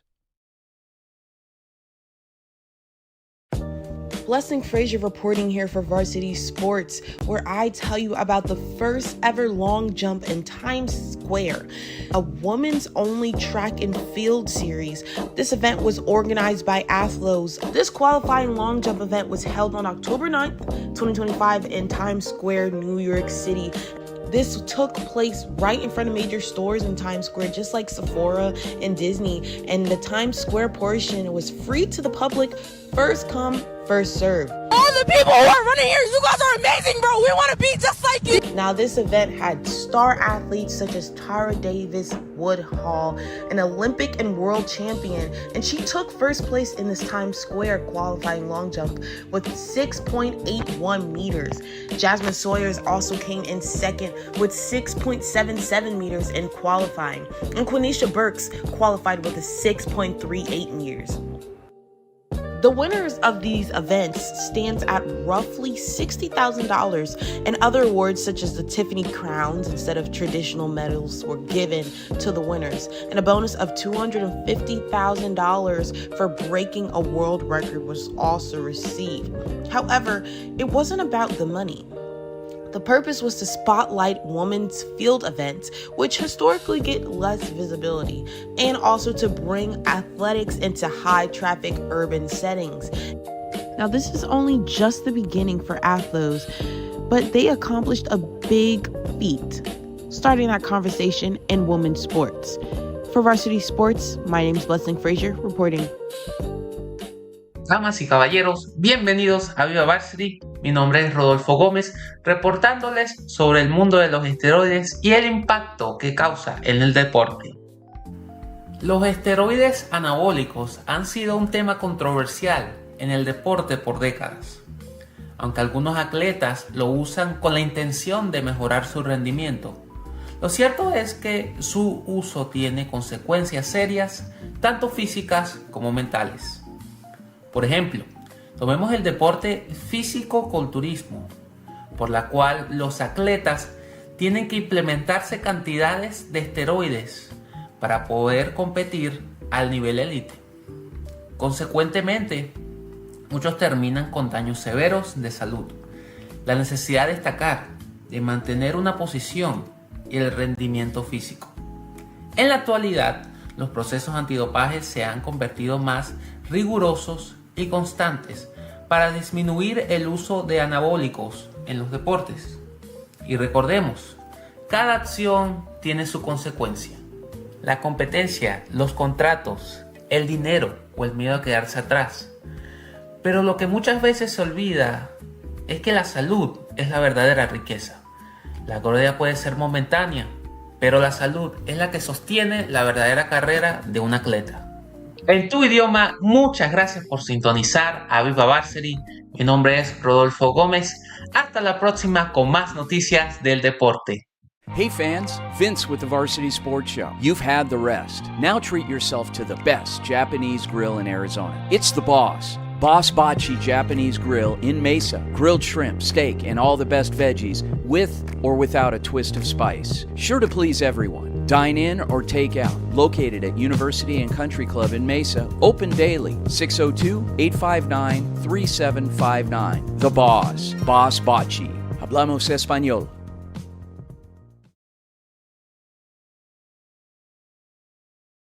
Overwhelmed by crushing medical bills that keep you up at night? Imagine the heartbreak of delaying care for your family because of sky-high deductibles, copays, and surprise out-of-pocket costs. It's a nightmare no one should face. At Fountain Hills ER and Medical Center, we've partnered with Instinctive Health Pass to deliver Health Pass, your emotional lifeline for true peace of mind. Visit instinctivehealthpass.com today. Sign up to slash costs on unlimited future visits and erase current outstanding bills from using our facilities, saving you thousands in worry-free relief. The Angry Crab Shack in Tempe. With an experience so good it remains indescribable, with something for every seafood lover. Try one of their amazing custom seafood boils, sandwiches, appetizers, and salads. Angry Crab Shack Tempe is located east of I-10 on Warner Road. 480-674-3847. The Angry Crab Shack in Tempe. Come ready to eat.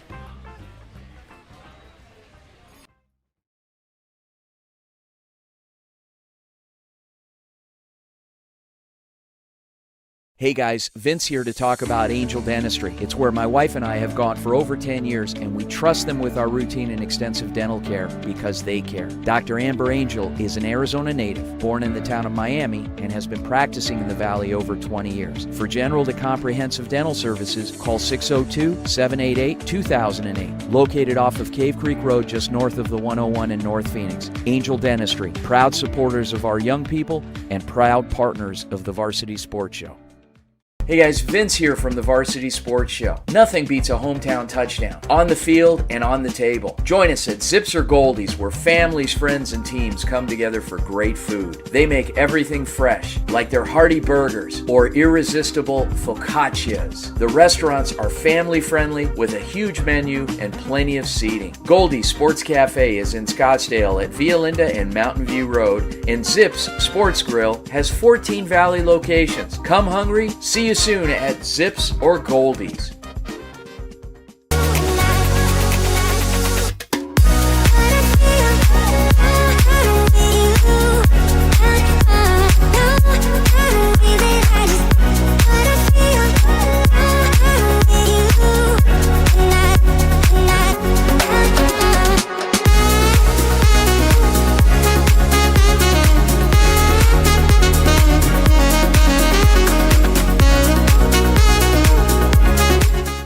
Welcome back to the Varsity Sports Show. I'm Anissa Reynolds here with my partner here, Carmen Liberto. And after an exciting end to the first half, the score is all tied up.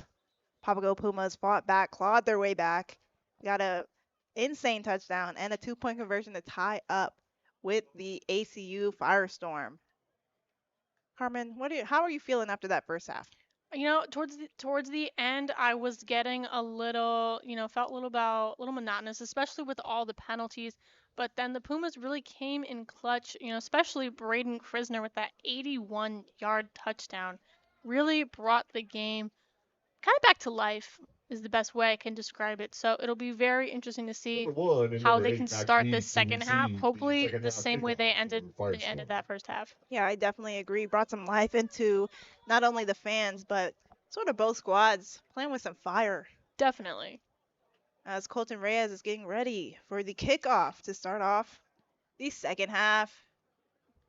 Number 1 for ACU receives the ball and runs out, running through past the 20 and brought down around the 28-yard line, putting the Firestorm in a solid field position to start off the second half. The number 36 for the Pumas, Jonah Bates. Looks to be number 10, the quarterback, going out for the Firestorm. That'll be Bo Ogles coming out. Kind of keeping the same quarterback rotation as we had in the first half. You know, he ended that first one. So we'll see what he will be able to do in the second half of the game. Yes, we will see. ACU has yet to score their first touchdown. Their points have been made from 2 field goals and a safety. So definitely interesting. Excited to see if they can score their first touchdown to start off this second half. And we have some flags, penalty flags on the field. It's going to move the Firestorm back. I believe they had too many players on the field and a delay of game.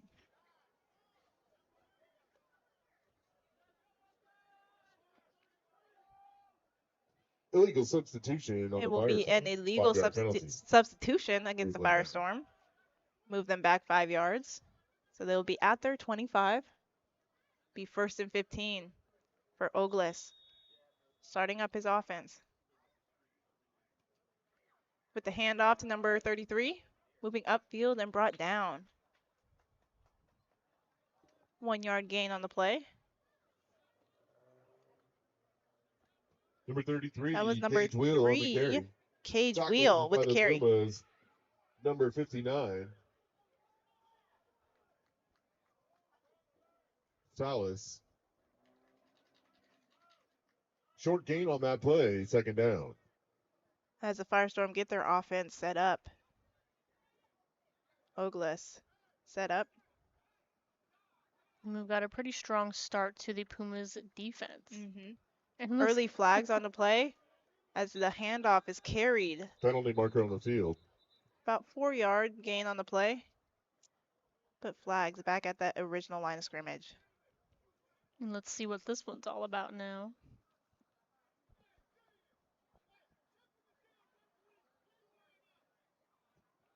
Offsides on the defense, It'll be 5-yard penalty. offsides against the Papago Pumas. So replay the down. Kind of giving ACU a little bit of leeway to see if they can make anything happen and kind of see if they can get any closer to scoring a touchdown. You know, like you said, no touchdowns for them so far. It has been from kicks and safety. Yep. So that will move them up 5. So it'll be 2nd and 8 for the Firestorm.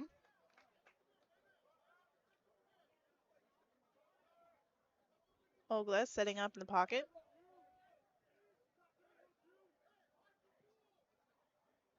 Ogles receives a snap, moving back in the pocket, has a receiver, number 89, is immediately surrounded by around 6 Pumas and brought down. 4 or 5 yard gain on the play. It looks like I got another flag on. Another late flag. Number 89. Might have been some chirping from the ACU Firestorm. Little Penalty marker on the field.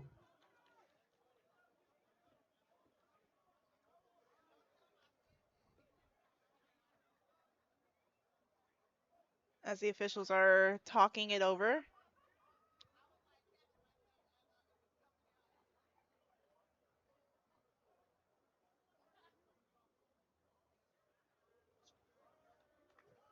Dead ball, unsportsmanlike against the Pumas. Unsportsmanlike That's going to be a 15-yard penalty and a against Firestorm first the down. Papago Pumas. Now that's really what you don't want to see, especially in a college game. You know, really unnecessary on anybody to really be doing, you know, unsportsmanlike shit right now. Yeah, Papago probably feeling the sort of the pressure and the momentum that they set in that to end that first half. They're trying to utilize it now, but getting a little too excited. Definitely. Firestorm handoff, immediately swarmed and brought down. That was number 29 with the carry. 2-yard gain on the play. Be 2nd and 8 for the Firestorm. Number 29 on the carry for the Firestorm. Gain of 2. 2nd down. And we've got the Firestorm kind of huddling up to see if they can really make do of what, the mistake the Pumas just made. Yeah. Firestorm setting up the offense. Ogles has movement behind him.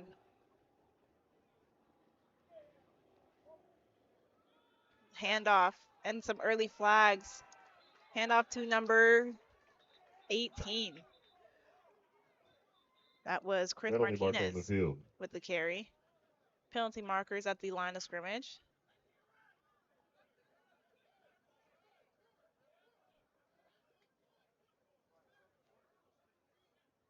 Officials are talking over what the penalty is being called.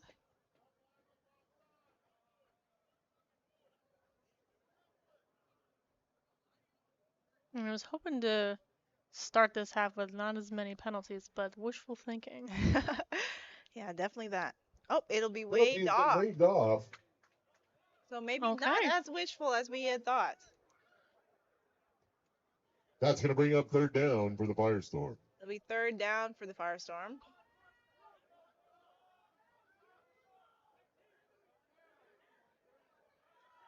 Set up at the 50. It'll be 3rd and 12. Ogla setting up his offense.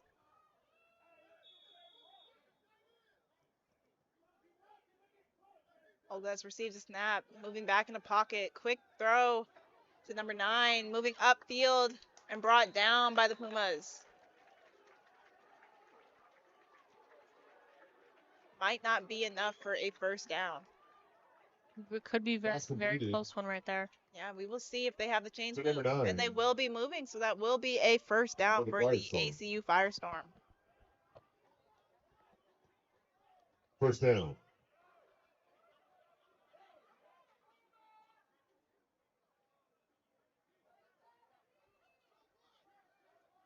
Firestorm setting up. Will now be on the 43-yard line. Allglass handoff immediately brought down. Might have been able to push the pile and gain 2 on the play. Seems to be some discourse from the fans and ACU sideline on whether a flag should have been pulled. Absolutely. You can really hear it in, both sides of the crowds right now are actually in discourse right now. Yeah, everyone's getting a little heated. Here's some yelling. ACU pushes on. Firestorm getting set up. Ogles commanding his offense. Be 2nd and 7. Movement behind Ogles. Ogles receives a snap. Handoff to number 9, who pushes through the middle. Is able to push through that pile.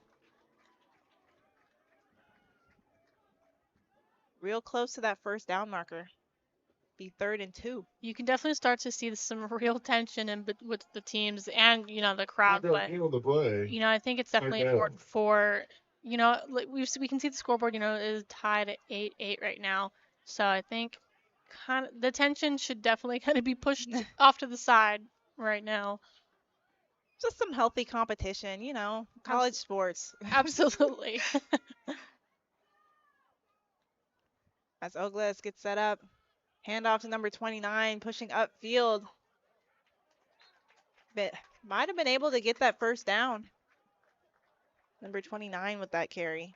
Number 29 on the carry for ACU. Yeah, ACU Firestorm 1st down. Getting closer and closer to 1st down, Varsity. ACU hopefully seeing their first touchdown of the game. Yep.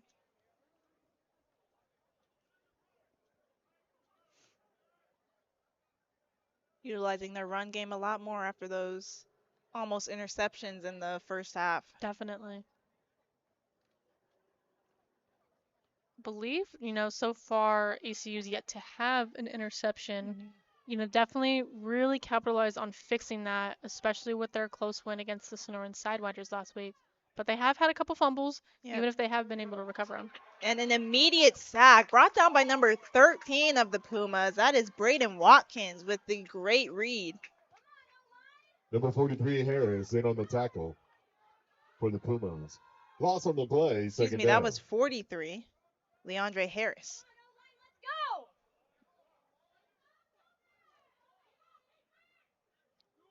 It'll now be 2nd and 15 for the Firestorm.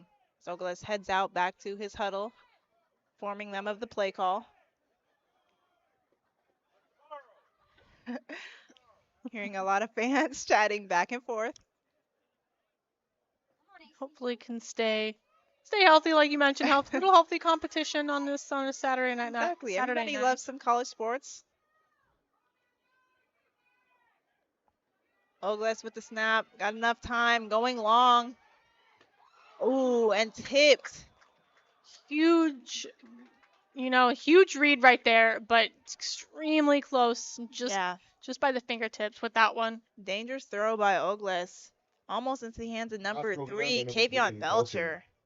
Absolutely, that they were very close to making the mistake that I just was praising them for not repeating from last week. Yep. But you got to give the good read from the Pumas on that one. Yeah, as we can see, that's probably why ACU has stuck to their run game so often. Papago Pumas, their defense has been pretty good at reading the ball in the air. Definitely. Had a few close calls in this game so far. Ogles setting up his offense. Be 3rd and 15 for the Firestorm. Some movement. We've got another flag. And a flag. Definitely be offside. Penalty marker on the field. Had some early movement on the line of scrimmage. I saw some Pumas move early. Couldn't quite see if any Firestorm moved as well. Offsides on the defense. It'll be offsides against the defense. So that will move the Firestorm up 5. Still 3rd down. Back to that original line of scrimmage. 3rd and 10. Putting them in a little bit more of a tough situation. The ACU has been able to kind of avoid these really close interceptions, and now they're just getting closer and closer. It's very important that the Pumas kind of really stay focused, especially with getting those false starts. Of course.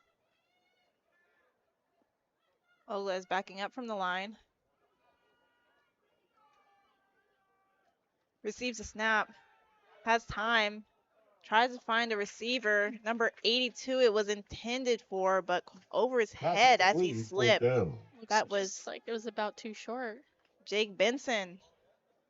Ogle's trying to make the connection, but couldn't make it on that one. It'll be 4th and 10 for the Firestorm. Those throws can definitely be iffy. He's not fully standing right there, but you're, as the quarterback, you're making that throw, hoping that by the time the ball gets there, they will be standing and able to catch that. But, like you said before, that's why they've kind of been doing, their little running, keeping these short passes.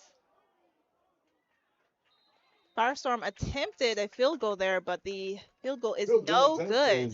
So the score will stay 8-8 in this HJCAC matchup. We will see what the Papago Pumas do with 7 minutes and 35 seconds left in the game. We will be back after this break. This is the Varsity Sports Show.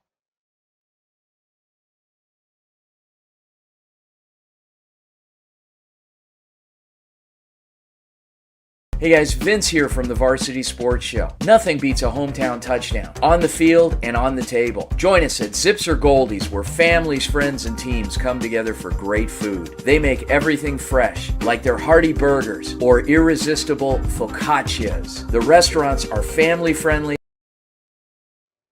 And we are back with the Varsity Sports Show. I'm Anissa Reynolds with my partner here, Carmen Liberto. Sorry, I had a little brain fart. It's been a long day. You're all good.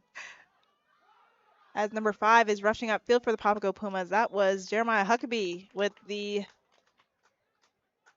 2 or 3 yard gain on the play. Pass completed from number 6 Newman to number 5 Huckabee.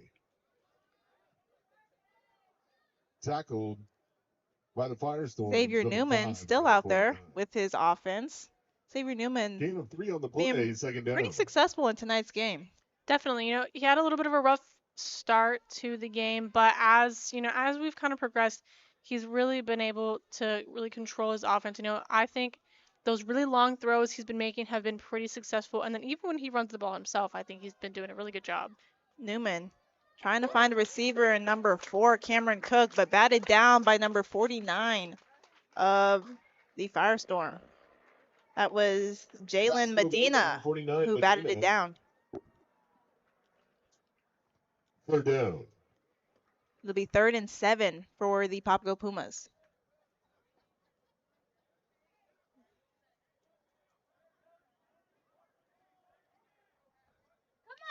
With 6 minutes and 46 seconds remaining in this third quarter. Xavier Newman setting up his offense. Receives a snap, back in the pocket, got some time, throwing it. Incomplete, had some pressure from the Firestorm. Might have had a defender bat his arm to make that throw come up short of some receivers downfield. I think it's, Newman, as he has been doing a good job, when he kind of gets put into that high pressure situation, he does tend to make a little bit of those desperate decisions, kind of just throwing the ball away and, really kind of putting himself in a really difficult position. I definitely think he probably should have ran for that one, but, he sees the field more than I do. Yeah. Yeah, definitely tough being under pressure like that, trying to decide what you need to do. Newman did the best he could in that scenario. Exactly. It'll be 4th and 7 as Colton Reyes is out to punt.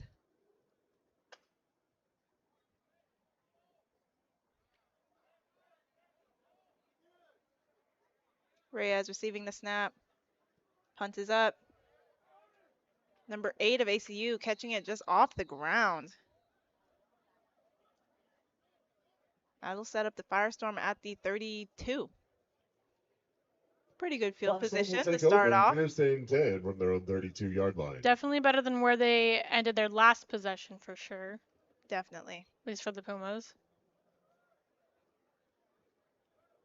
Now it'll be good to see what more that the what more from Puma's defense they can kind of show ACU. They were able to stop the really close, their really close journey to the touchdown. I do agree. Might be another new quarterback out for the Firestorm. Penalty marker on the Flag field. on the play. New quarterback is number 11, Ma'a Fanoti. Haven't seen too much of him tonight. Penalty, still first down. False start on the offense, so that'll move him back 5. But yeah, like you said, haven't seen much of him. We've definitely seen a lot from, the other 2 quarterbacks tonight, but it'll be good to see what he will be able to do tonight. Yeah, definitely seen a lot of Daniel Rustin and Matthew Mills. But we'll see what Fanoti has up his sleeve. Handoff into the middle, driving. Couldn't quite push the pile. Might have been a 1-yard gain of the play. No gain on the play. Second down. Will be no gain on the play. 2nd and 15 for the Firestorm.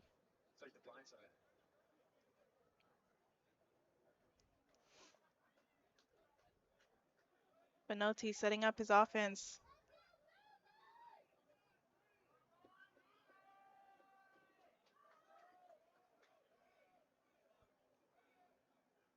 Receives the snap, immediately back in the pocket, scrambling a little. Quick toss, intended for number 82, 83. That's broken up by number 22, Parson. But it will be incomplete. Third down. Puma's putting a little bit of the pressure on Fanati with that one. Intended for number 83, Stephen Imke. It'll be 3rd and 15 for the Firestorm.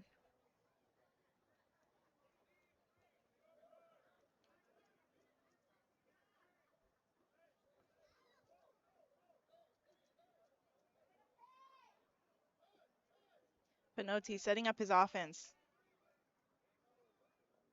Receives a snap. Back in the pocket. Immediate pressure from the Pumas. Pinotti scrambling. Thrown away.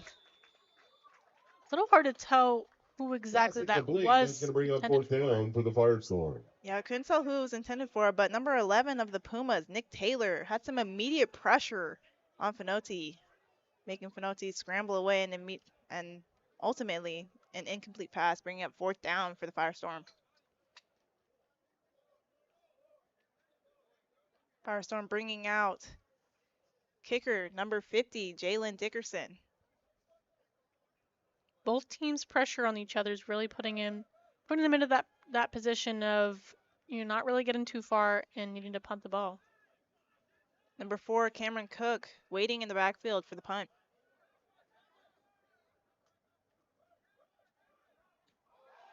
Dropped, snap from the kicker. Still managed to get it off, even with some early pressure on him. Cameron Cook let the ball go, let it bounce, and it'll be down at the 26 for the Pumas. It looks like we've got a lot of discourse over what just happened right there. Yeah, snap just fumbled away from Dickerson. Managed to recover it very well and still get the punt off, though.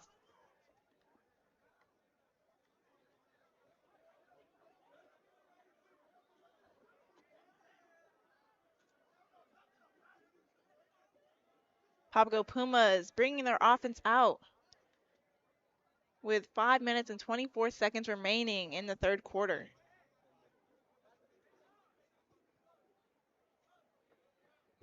I believe that is number 9 out. That is a new quarterback for the Papago Pumas. That is their 2nd year. Deuce Pino coming out. Their usual starter receives the snap. Quick toss to his left. Immediate connection made to Brandon Krisner, who scrambles up the line.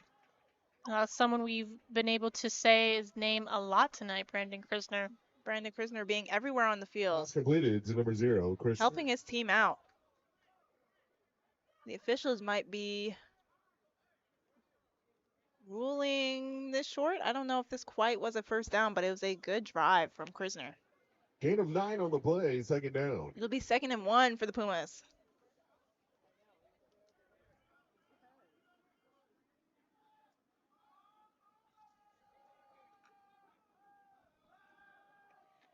Pino immediately made a connection to number 13. That was Braden Watkins with the catch. It's interesting to see Deuce come on in, after the first half and kind of letting Xavier Newman really show what the Pumas have to offer for that first half. So it'll be very interesting to see what Deuce Pino is going to be able to do for them. As we can see so far, Deuce Pino is a quicker paced quarterback, moving his offense pretty fast. It'll be 1st and 10 for the Pumas. Pino, snap, fumbled a little bit, had to pick it up off the ground, tries to scramble through the pile and is brought down behind the line of scrimmage. 2-yard loss on the play. 2-yard loss on the play, 2nd down. Good recover there, though. Yeah, definitely saved it from a change of possession. Pumas sort of had a slight miscommunication on that play.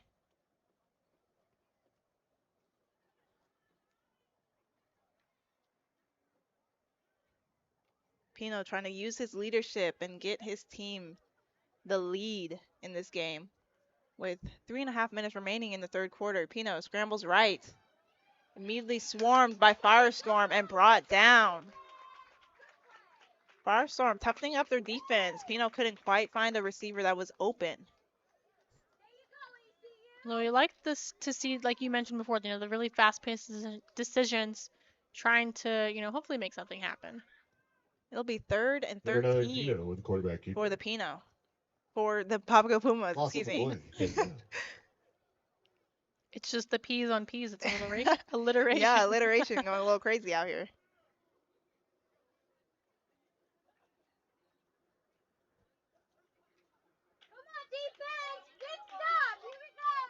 Pino setting up his offense.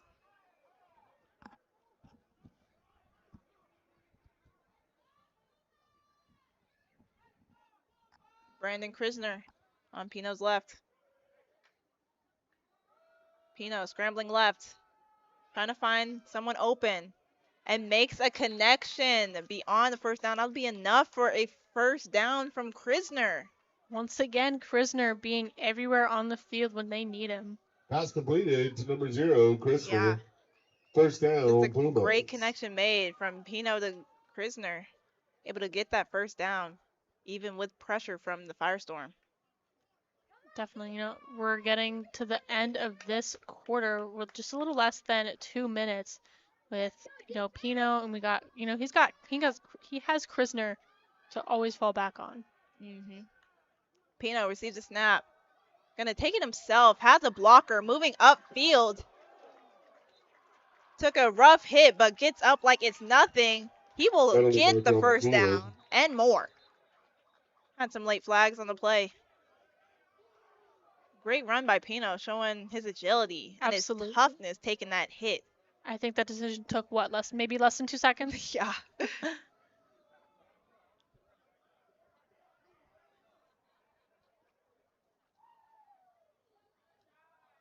Having the officials talk about what the flag is called over.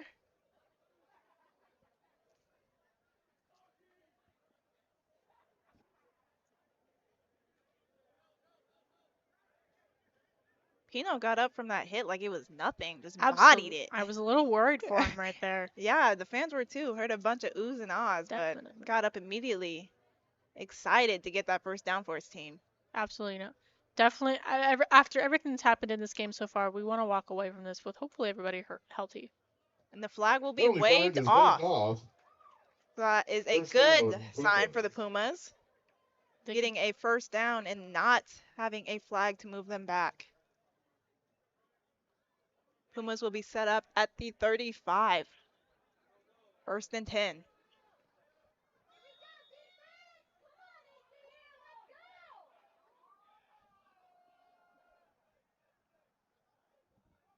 Pino talking to his line.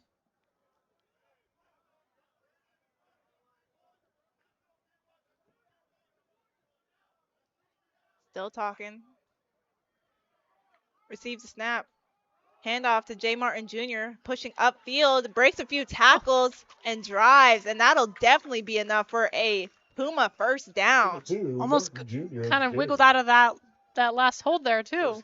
Yeah. And if he had managed to wiggle out of that one, he would have been home free to the end zone. Absolutely. We've got just about 50 seconds, kind of where they ended up in the end of the first half. So maybe they just really work well under severe pressure with the clock.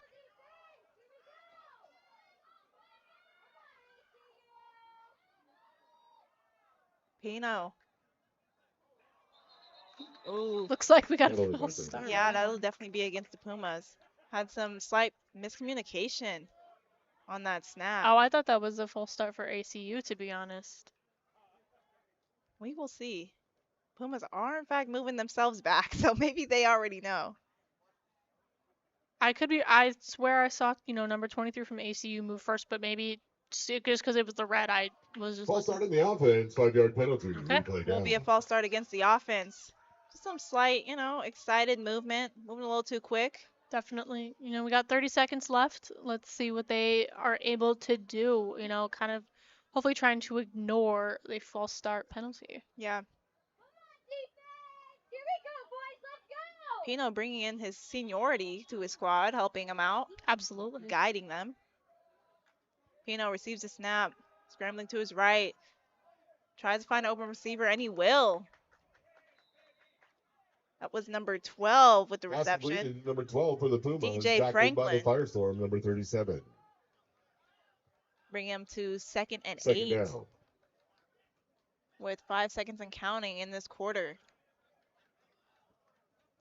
Just going to let it run through. And that will be the end of That's the it, the third quarter. quarter. And with All that, tied up it at will 8 still be apiece. tied up. ACU Firestorm and the Papago Pumas tied up at 8. We will be right back. This is the Varsity Sports Show covering the HJCAC matchup.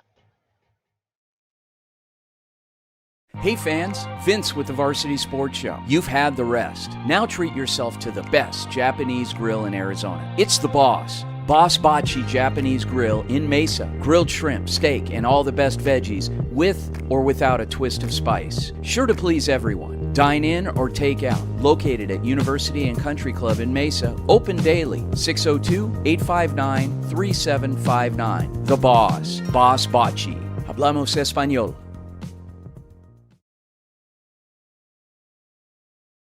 Overwhelmed by crushing medical bills that keep you up at night?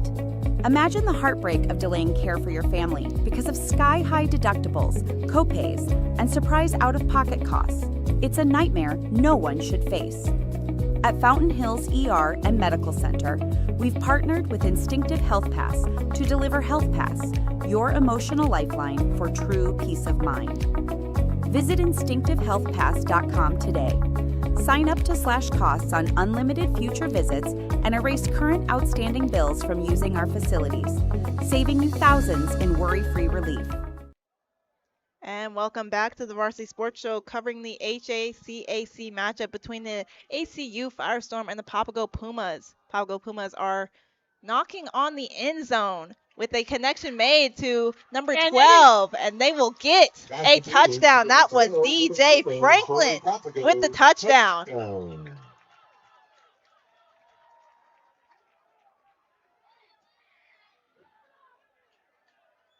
Score will now be 8-14. Pumas are up to start off this fourth quarter. The first time that the Pumas have been up against ACU this entire game. Yep. We've got some nice, ambulance ambiance. Ambulance ambiance to congratulate the Pumas on that touchdown right there. As Colton Reyes comes out for the extra point.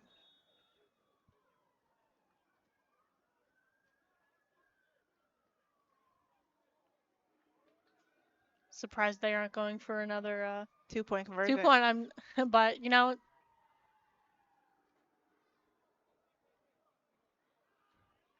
I can imagine Coach Strother is definitely thinking keep play it safe. 7 is enough for now. Kick is up. And it is good. Reyes made the extra point. Score will be 15-8 for the Papago Pumas, leading the ACU Firestorm. What are you seeing from the Papago Pumas? How did they shift the game plan? Definitely seeing a lot from their defense, like we've talked about a lot in this game. But I got to give it to Coach Strother for making that quarterback change. With Deuce Pino. Xavier Newman was great. He did what he needed to do. He got stuff done. He created the first touchdown for the Pumas. Yep. But Deuce Pino is able to really come in, like you mentioned, his seniority. Yep. And add more to the Pumas offensive line with those fast decisions and with this quick touchdown going into this last quarter. Yeah, Pino being one of the very few sophomores on this squad, being a real leader on the field. As we can see, came on and immediately helped his team score a touchdown, leading 7. As the Pumas are getting ready for kickoff, Colton Reyes back out there.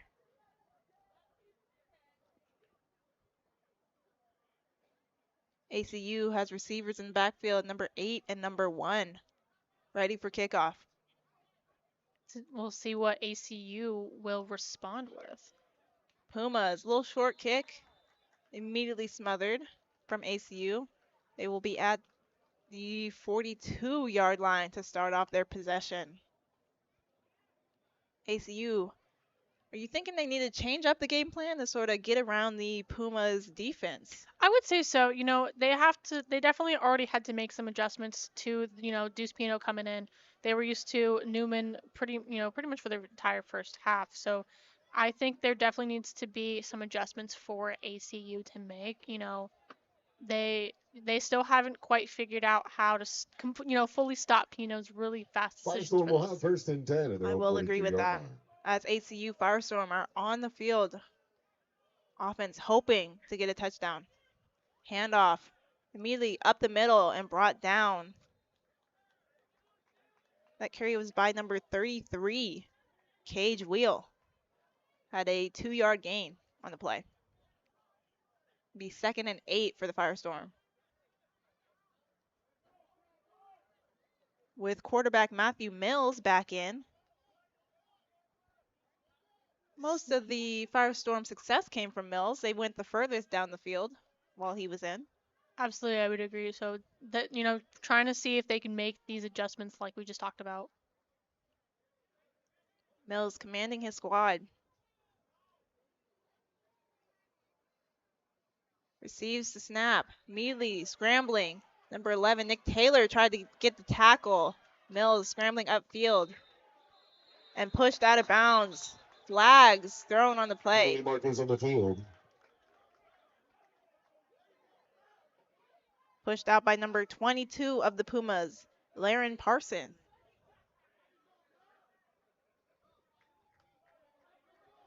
As we will see what the penalty markers are called for. Personal foul on the Pumas. It'll be a 15-yard personal penalty. foul against the First Pumas. down, Firestorm. Another personal foul against the Pumas to move the Firestorm 15 yards up the field. They just got their second touchdown. The Pumas.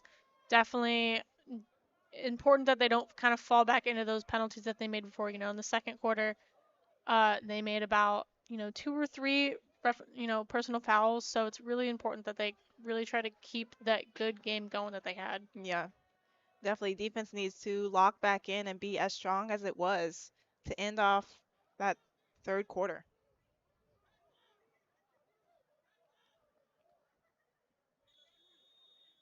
Mills trying to lead his Firestorm to a touchdown. Receives the snap. Handoff. Number 33 pushing upfield. Met immediately and brought down by number 22. That's Laren Parson again. It'll be 2nd and 10 for the Firestorm. No gain on the play, second down. ACU clearly itching to really get that first touchdown. Yeah, trying to claw their way into the end zone. Absolutely. They're probably in a tough decision. They ended the first quarter with being up 8 and then ending the second quarter with being tied. They've got to feel quite the pressure right now. Yeah, Pumas being on a 15-0 run so far. Very Yeah. obvious false start for that one. Couple penalty flags thrown. Offsides on the defense. Be offsides on the defense, as we all very clearly saw. Move the Firestorm up 5. So it'll be 2nd and 5 for the Firestorm.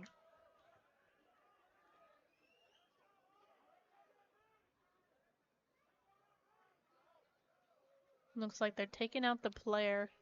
Did let false start. Be smart. Just get a quick reset.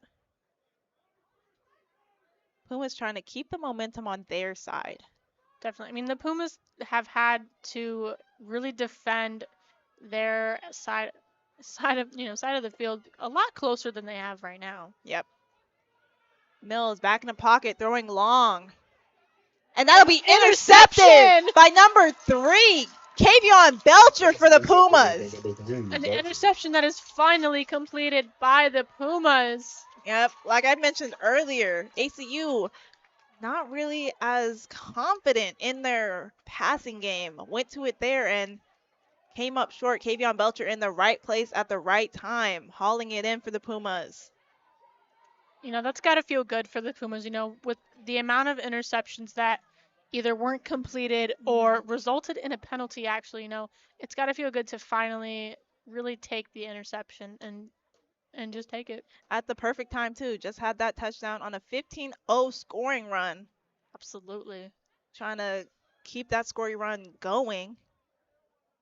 This is probably the push they really needed in that momentum. They had a couple penalties back to back, and obviously completely on the other side of the field from the touchdown line. Of course, Manny Pino back out again with his offensive squad. Pino receives a snap, handoff immediately to number 0, excuse me, Brandon Krisner. Looks like oh no, that was helmet. number 2. Lost his helmet for that one. Yeah, pulled out of bounds, and his helmet was yanked off too. That was Jay Martin Jr. with the carry. 2-yard gain, maybe 1.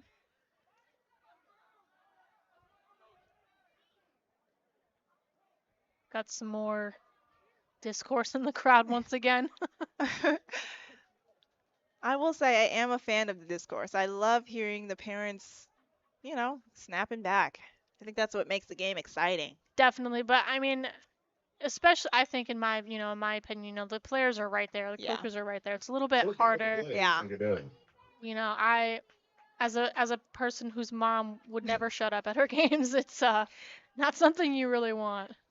See, and I do relate. I had the same way, but I think it makes it exciting as long as you're respectful with it. That's true. As the Pumas have a gain of 4 on the play. It was number 28 with the carry, Andre Shields. Rotating in a few new running backs, getting a few new guys to the ball, seeing what they can do. Gain of 4 on the play, 3rd down.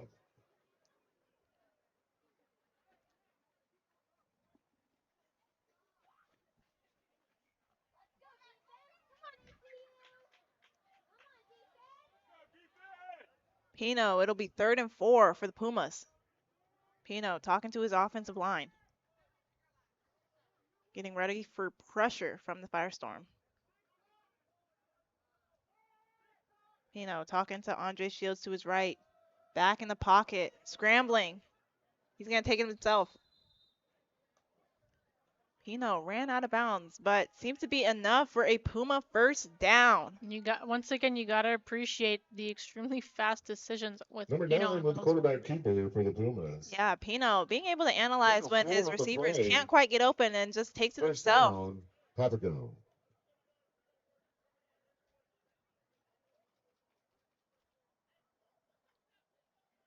Pumas break the huddle. Pino getting his offense set. Pumas still leading 15-8 in the 4th quarter. 10 minutes and 30 seconds remaining. Pino receives a snap, back in the pocket, going long. Intended for number 12, DJ Franklin, but slightly out of reach. And looks like we've got a slight scuttle. We got a few penalty markers on the field. Hard to tell who exactly started it, but I think that was a mutually destructive kind of decision right there. Yeah, definitely some unnecessary penalties from both squads. Pumas are cheering on their sideline, so it might be against the Firestorm. Yes, I believe it is. Unsportsmanlike against the Firestorm. It'll be unsportsmanlike conduct against the Firestorm. Yeah, it seemed like DJ Franklin was trying to get up and was sort of jostled around by his defender. Absolutely. Again, we talked about it a little bit before, but I just think in college especially, the unsportsmanlike calls is just so unnecessary. Most of these guys are 18, 19, yep. So it's just really, it's a little bit uncommon, I guess, in high school, but I feel like in college you really got to shake those habits. Yeah, definitely knowing when to turn down the intensity once that whistle blows. Definitely.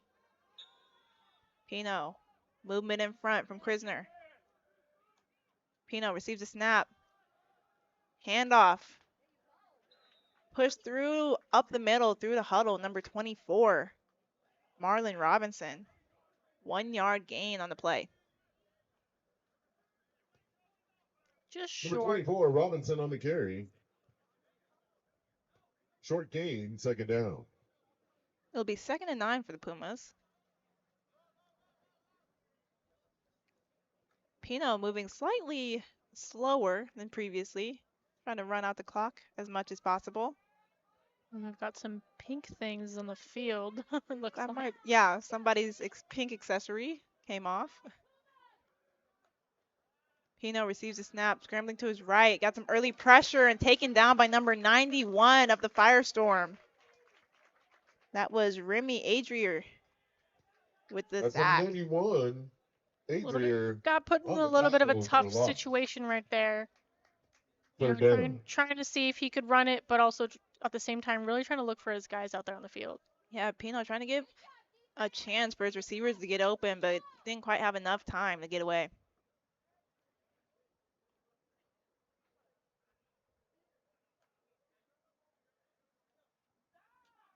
Pino huddled up, telling them of the game plan.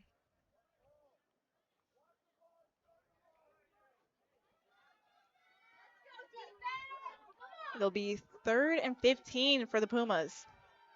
Pino with the ball, scrambling to his left. Immediate connection to number 7. Trying to push through enough for the first down, but will be short. 2 or 3 yards. Pass completed to That number was 7, Cameron Fowler with the completed catch.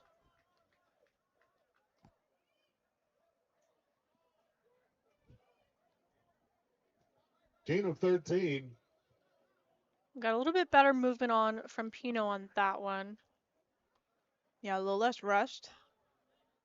4th down. It'll be 4th and 2 for the Pumas, and they seem to be going for it. Set up at the 40-yard line. Are you liking this play call from Coach Strother? You know, I don't know if it's really a Coach Strother. I feel like that may be coming from Pino. I feel like believes in his guys. Definitely, you know, I think that's good that he wants to make something happen, especially try to capitalize on that really big penalty they were able to receive. Pino movement from Krisner. Pino receives a snap. Has a blocker moving upfield through the middle and pushes through, and that'll definitely be enough for a Puma first down. Having the trust not only with his guys but with himself to be able to really make that first down. Not really, I don't want to say give up with the punt, but really trying to go for these, you know, those risks, I guess is the best way you can say it. Yeah, taking that risk. Pumas got a new set of downs at the 46-yard line.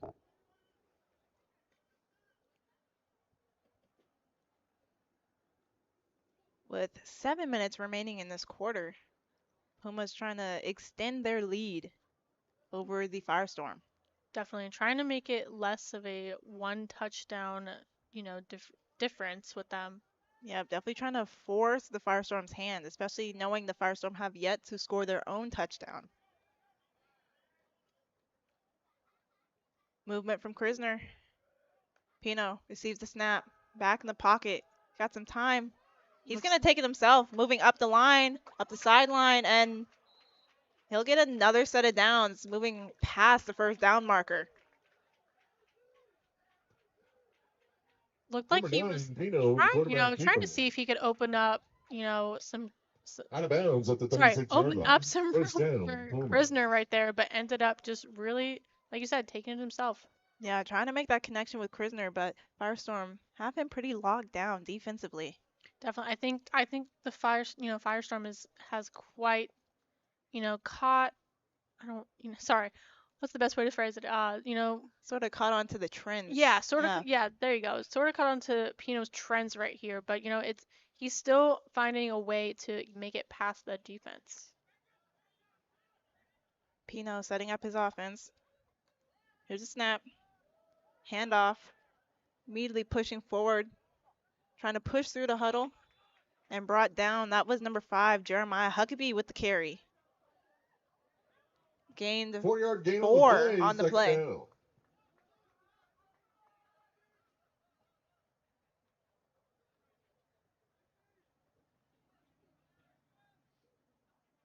Pino heading to talk to Coach Strother, trying to get the game plan. Just about 5 minutes left in the game. Hopefully hopefully the Pumas are trying to see if they can really get that second touchdown. Then we've got ACU Firestorm trying to put a stop to that and to get a touchdown of their own. Yeah, Pumas trying to run out the clock as much as possible with this drive. Pino receiving the snap. Immediate toss to Cameron Cook to his right, moving upfield, hurdled somebody, and that'll be enough for a first down. Way to show off that agility, Cameron Cook. Showing that football is not just about running. It is about making some jumps when you need to. Oh yeah, that was almost perfect hurdling for him. Absolutely. Maybe it was a track runner. First down, Pumas. Pumas now at the 24 with a new set of downs.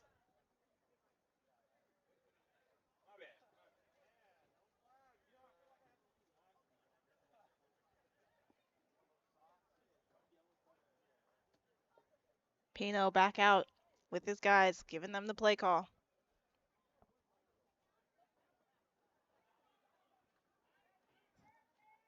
Just a little less of 4 minutes left again.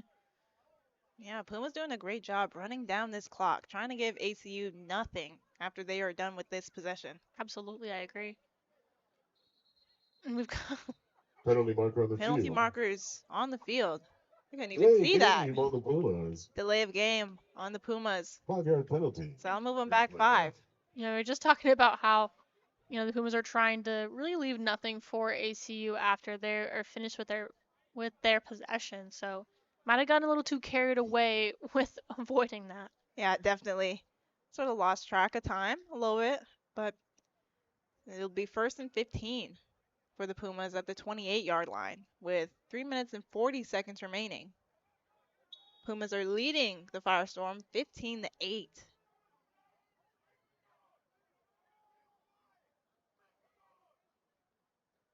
Pino receives a snap. Immediate handoff. Sort of a trick play that bounced, picked up by Brandon Krisner, who was running upfield and manages to get back to that original line of scrimmage. Sort of a crazy trick play there. Even I was kind of tricked on that one. Yeah, a little shotgun pass to J. Martin Jr., who then passed it to Krisner. Officials timeout for And Krisner managed to put some gain on the play, even with the bobbled ball a little bit. Absolutely. Krisner again showing how much of an athlete he is. Definitely. He's really made it known that when you need him, he will be there for you in this game. Coming from the touchdown to all of his decisions, I would say. Yeah, really impressive from the first year. And as we have a quick injury timeout, we will be headed to a quick break. So we have 3 minutes and 30 seconds remaining of this fourth quarter. Tune back in with the Varsity Sports Show.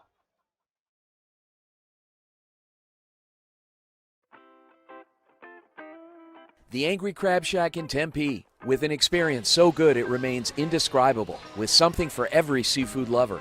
Try one of their amazing custom seafood boils, sandwiches, appetizers, and salads. Angry Crab Shack Tempe is located east of I-10 on Warner Road, 480-674-3847. The Angry Crab Shack in Tempe. Come ready to eat.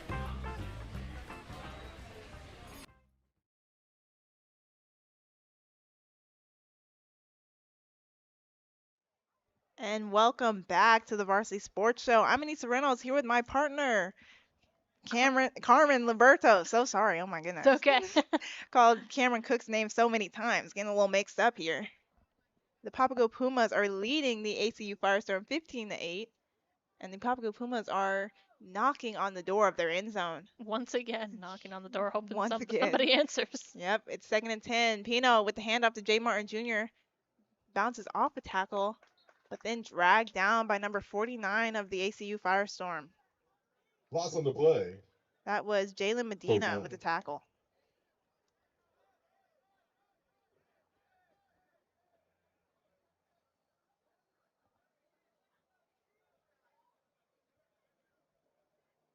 Pumas have run down the clock to have 2 minutes and 35 seconds remaining of this final quarter.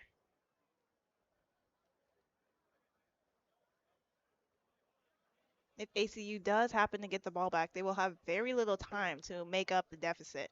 Absolutely, like we talked about before, they were that the Pumas were trying to see how little they can really give, ACU without delaying the game. Pino scrambling from some pressure. Found a man in Cameron Cook and was able to haul it in on the sideline for the first down. Another set of downs for the Pumas. Timeout. And that will be the 2-minute warning. And with that, we will be back after the quick 2-minute warning. This is the Varsity Sports Show. Hey guys, Vince here to talk about Angel Dentistry. It's where my wife and I have gone for over 10 years, and we trust them with our routine and extensive dental care because they care. Dr. Amber Angel is an Arizona native, born in the town of Miami, and has been practicing in the Valley over 20 years. For general to comprehensive dental services, call 602-788-2008. Located off of Cave Creek Road just north of the 101 in North Phoenix. Angel Dentistry, proud supporters of our young people and proud partners of the Varsity Sports Show. Hey guys, Vince here from the Varsity Sports Show. Nothing beats a hometown touchdown, on the field and on the table. Join us at Zips or Goldies, where families, friends, and teams come together for great food. They make everything fresh, like their hearty burgers or irresistible focaccias. The restaurants are family-friendly with a huge menu and plenty of seating. Goldie's Sports Cafe is in Scottsdale at Via Linda and Mountain View Road, and Zips Sports Grill has 14 Valley locations. Come hungry, see you soon at Zips or Goldies. And welcome back to the Varsity Sports Show. I'm Anissa Reynolds here with my partner Carmen Liberto. Got it right that time. We are covering the HJCAC matchup between the ACU Firestorm and the Papago Pumas. Papago Pumas are leading 15-8 with 2 minutes remaining in the final quarter of the game. Manny Pino receives a snap. Handoff to J. Martin Jr., who was brought down immediately. But whistles were blown even though the ball came loose. So that play will not result in a fumble like ACU had hoped. Timeout, ACU. Oh, wow. Timeout. Is that called? I believe that was called before the play started. I don't know. I think they're calling it now because they Okay. want to see if that can result in a fumble for them. Perhaps. I don't know. I could be wrong. I have no clue. Both teams moving fairly quick. ACU feeling the urgency in scoring, trying to stop the Pumas as they are on the 11-yard line. And the Firestorm are down by 7, and it might almost be 14 if the Pumas are able to get into the end zone. Absolutely. They've really made this possession extremely worth it. Coming from the decision to go for that last run instead of punting it, I think has really defined the kind of team that they are. Yeah, Pumas. It'll be 2nd and 8 on the 10. Trying to end up in the end zone. Put another 6 on the board.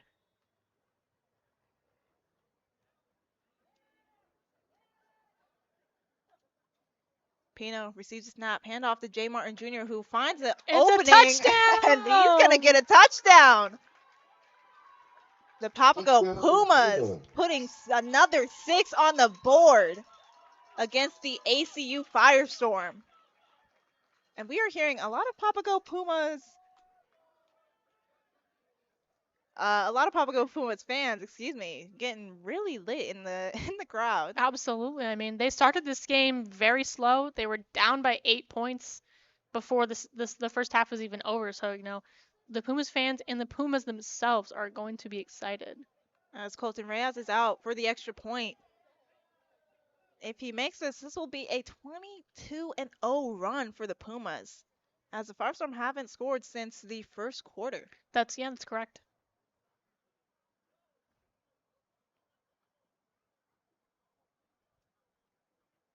Reyes with the kick. And it is good. So it will be a 22-0 run for the Pumas. They are up 22-8 with a minute and 39 seconds remaining. And we've got flags all around for this one.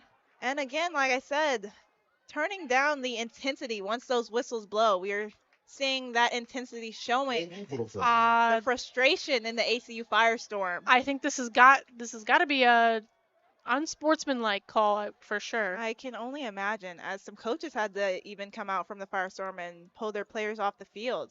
And really hold them back. I mean, I can only imagine the frustration. Like I said, scoring in the first quarter, not a touchdown, but 2 field goals and a safety, and not being able to put a touchdown on the board after that can be very frustrating.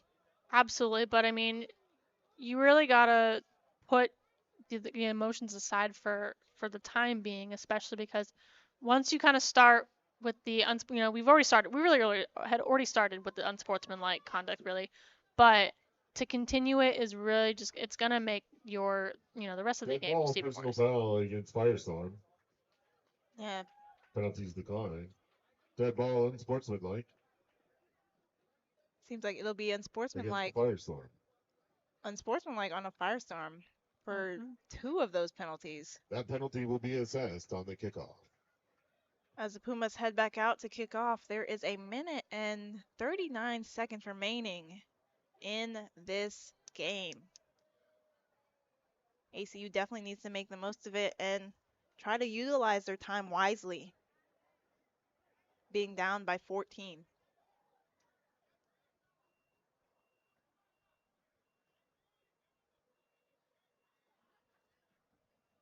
Colton Reyes setting up for the kickoff.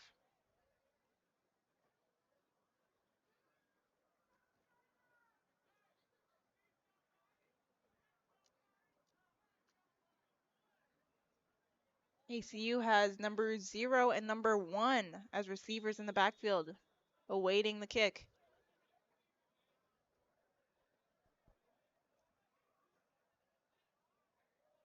Here's Reyes with the kick. Number 0 from the Firestorm manages to haul it in, trying to find an opening, pushing through some defenders, and he does find an opening. And he's pushing upfield, and he ends up being taken down just shy of the 50-yard line. Really trying to get at least one touchdown for the Firestorm in this game. Yeah, great return by number 0. Putting And ACU we've got more at flags on the play. putting ACU at great field position, but we will see where this flags come from. We're seeing a lot of back talk from both squads. And this is probably when, the back talk should settle a little bit. Oh, absolutely. I mean, they still got to change in the locker room. They still got the walk to the parking lot. Not walk.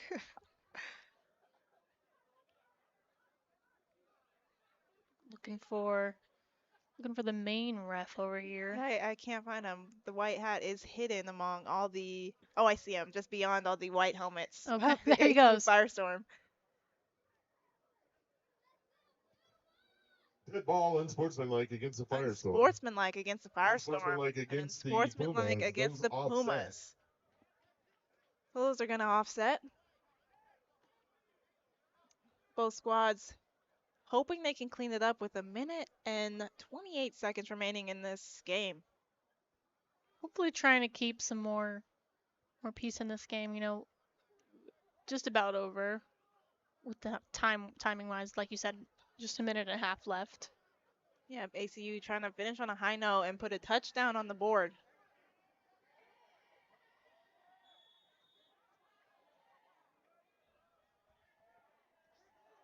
Mike.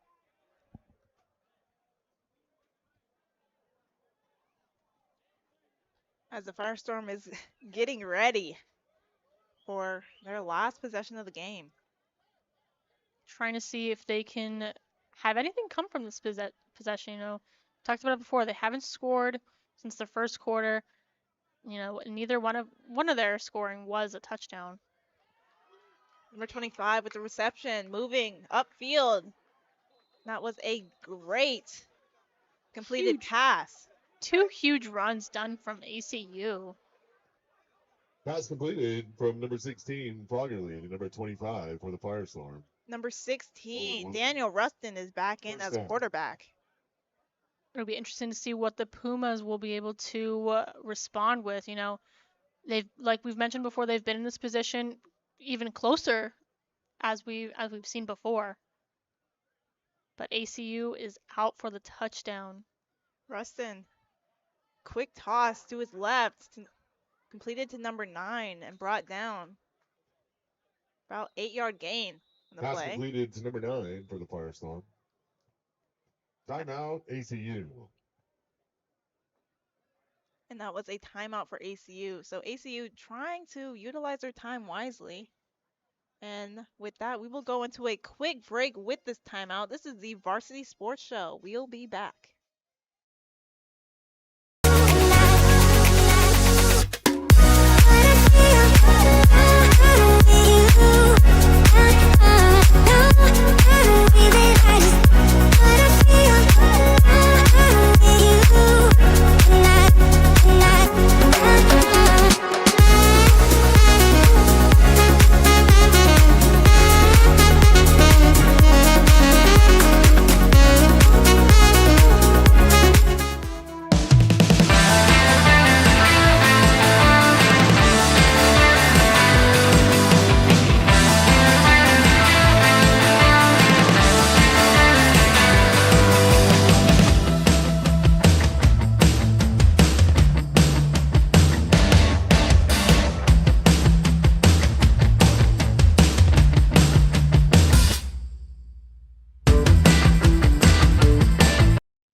And welcome back to the Varsity Sports Show, covering the last bit of this HJCAC matchup between the ACU Firestorm and the Papago Pumas. Quarterback Daniel Rustin trying to make a connection to number 9, Gage Benjamin. Couldn't quite make the connection. It looks like the clock wasn't running for that play.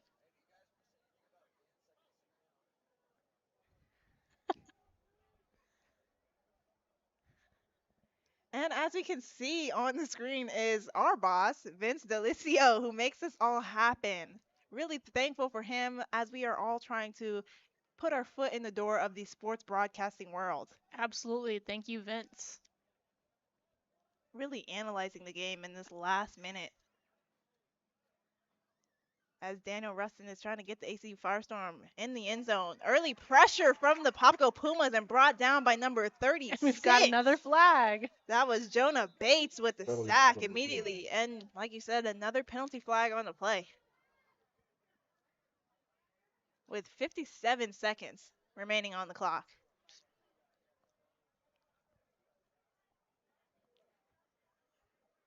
We will see what the officials call on this one. As we're hearing the fans scream their excitement for the Pumas.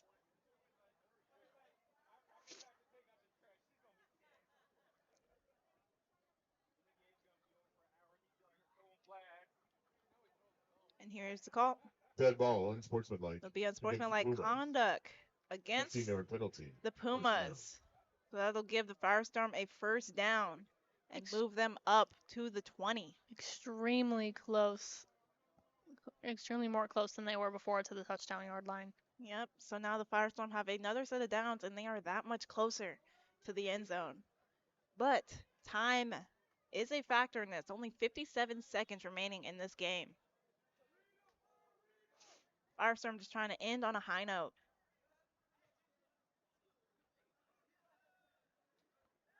Rustin receiving the ball, going deep. Intended for number 1 from the ACU Firestorm. Just slipped through his hands and bounced off his face mask. As we're hearing the disbelief from the ACU Firestorm fans. Definitely a good idea from quarterback Rustin, but couldn't quite make that connection.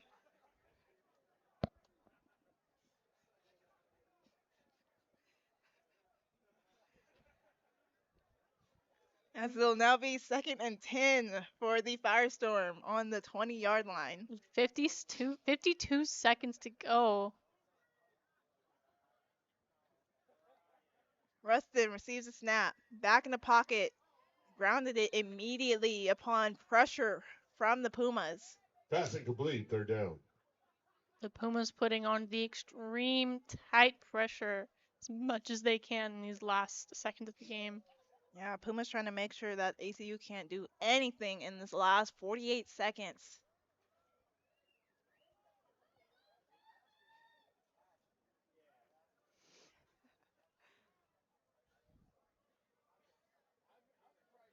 as Rustin is back out with his squad after receiving word from his coaching squad.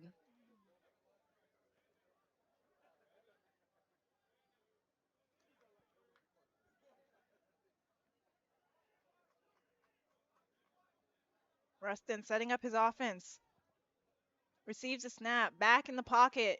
Immediate throw yard to number 6. And it is not. Bounced off of number 23 of the Papago Pumas. Bounced off Josiah Iakaba's helmet. So it will be 4th and 10 for the Firestorm. Rustin just threw that ball a little short. Could have made that connection, but not quite there. Little mixed with just a little bit of bad luck with that one. It was that pass was really close, just short of the other team's helmet with that one. With 42 seconds remaining and the Firestorm 4th and 10 on the 20. They could get another set of downs if they get a first down here to continue their possession.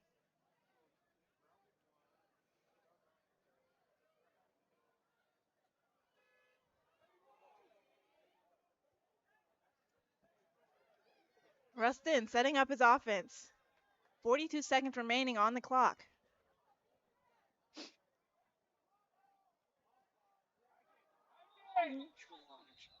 And we are seeing some movement from the Pumas as well as some penalty flags on the field.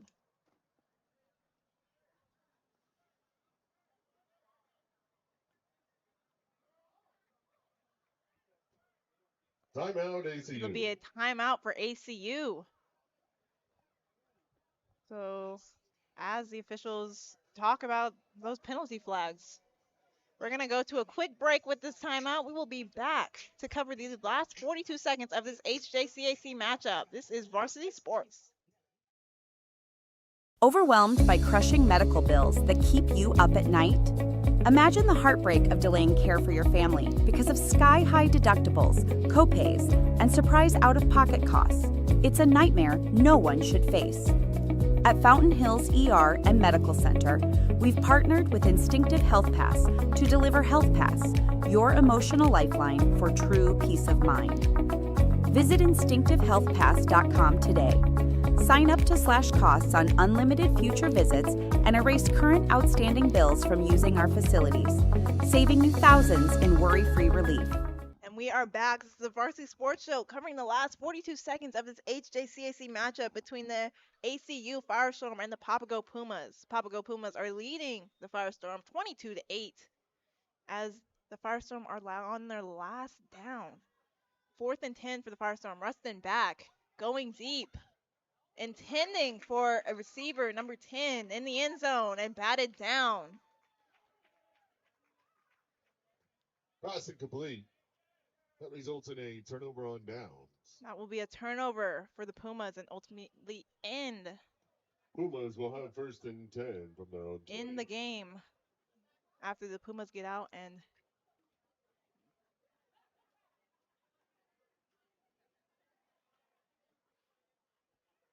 Pumas offense comes out for the last 36 seconds. Probably about to take a knee to finish off this game. A solid showing from the Pumas tonight, really.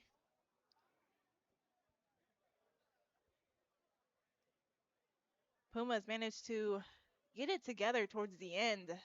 Couldn't score at all in the first quarter. Scored a touchdown and a 2-point conversion in the second. Came out in the third and scored. And also scored in this fourth quarter to now be up 22 against the Firestorm. Firestorm couldn't quite have as much luck as the Pumas, even with all the penalties that the Pumas had helped them with. Had 2 field goals and a safety conversion to put them with 8 on the board. So with that, that will be the end of the game as the time runs out. Carmen, anything left? Any end notes? The start of the game, really looked like it was going to be a slow start for the Pumas. And, ACU really capitalized on some really quick decisions in the first quarter, but in the end, Pumas kind of locked in, as we mentioned, in the second half. They were really able to kind of really get that coordination together, and that the quarterback switch I think definitely really helped give Pumas that leg up in the game. Yep, and that has been the end of this HJCAC matchup between the Papago Pumas and the ACU Firestorm. Papago Pumas win it 22-8. This has been the Varsity Sports Show. I'm Anissa Reynolds with my partner Carmen Liberto, and we are signing off for the night. Have a good night.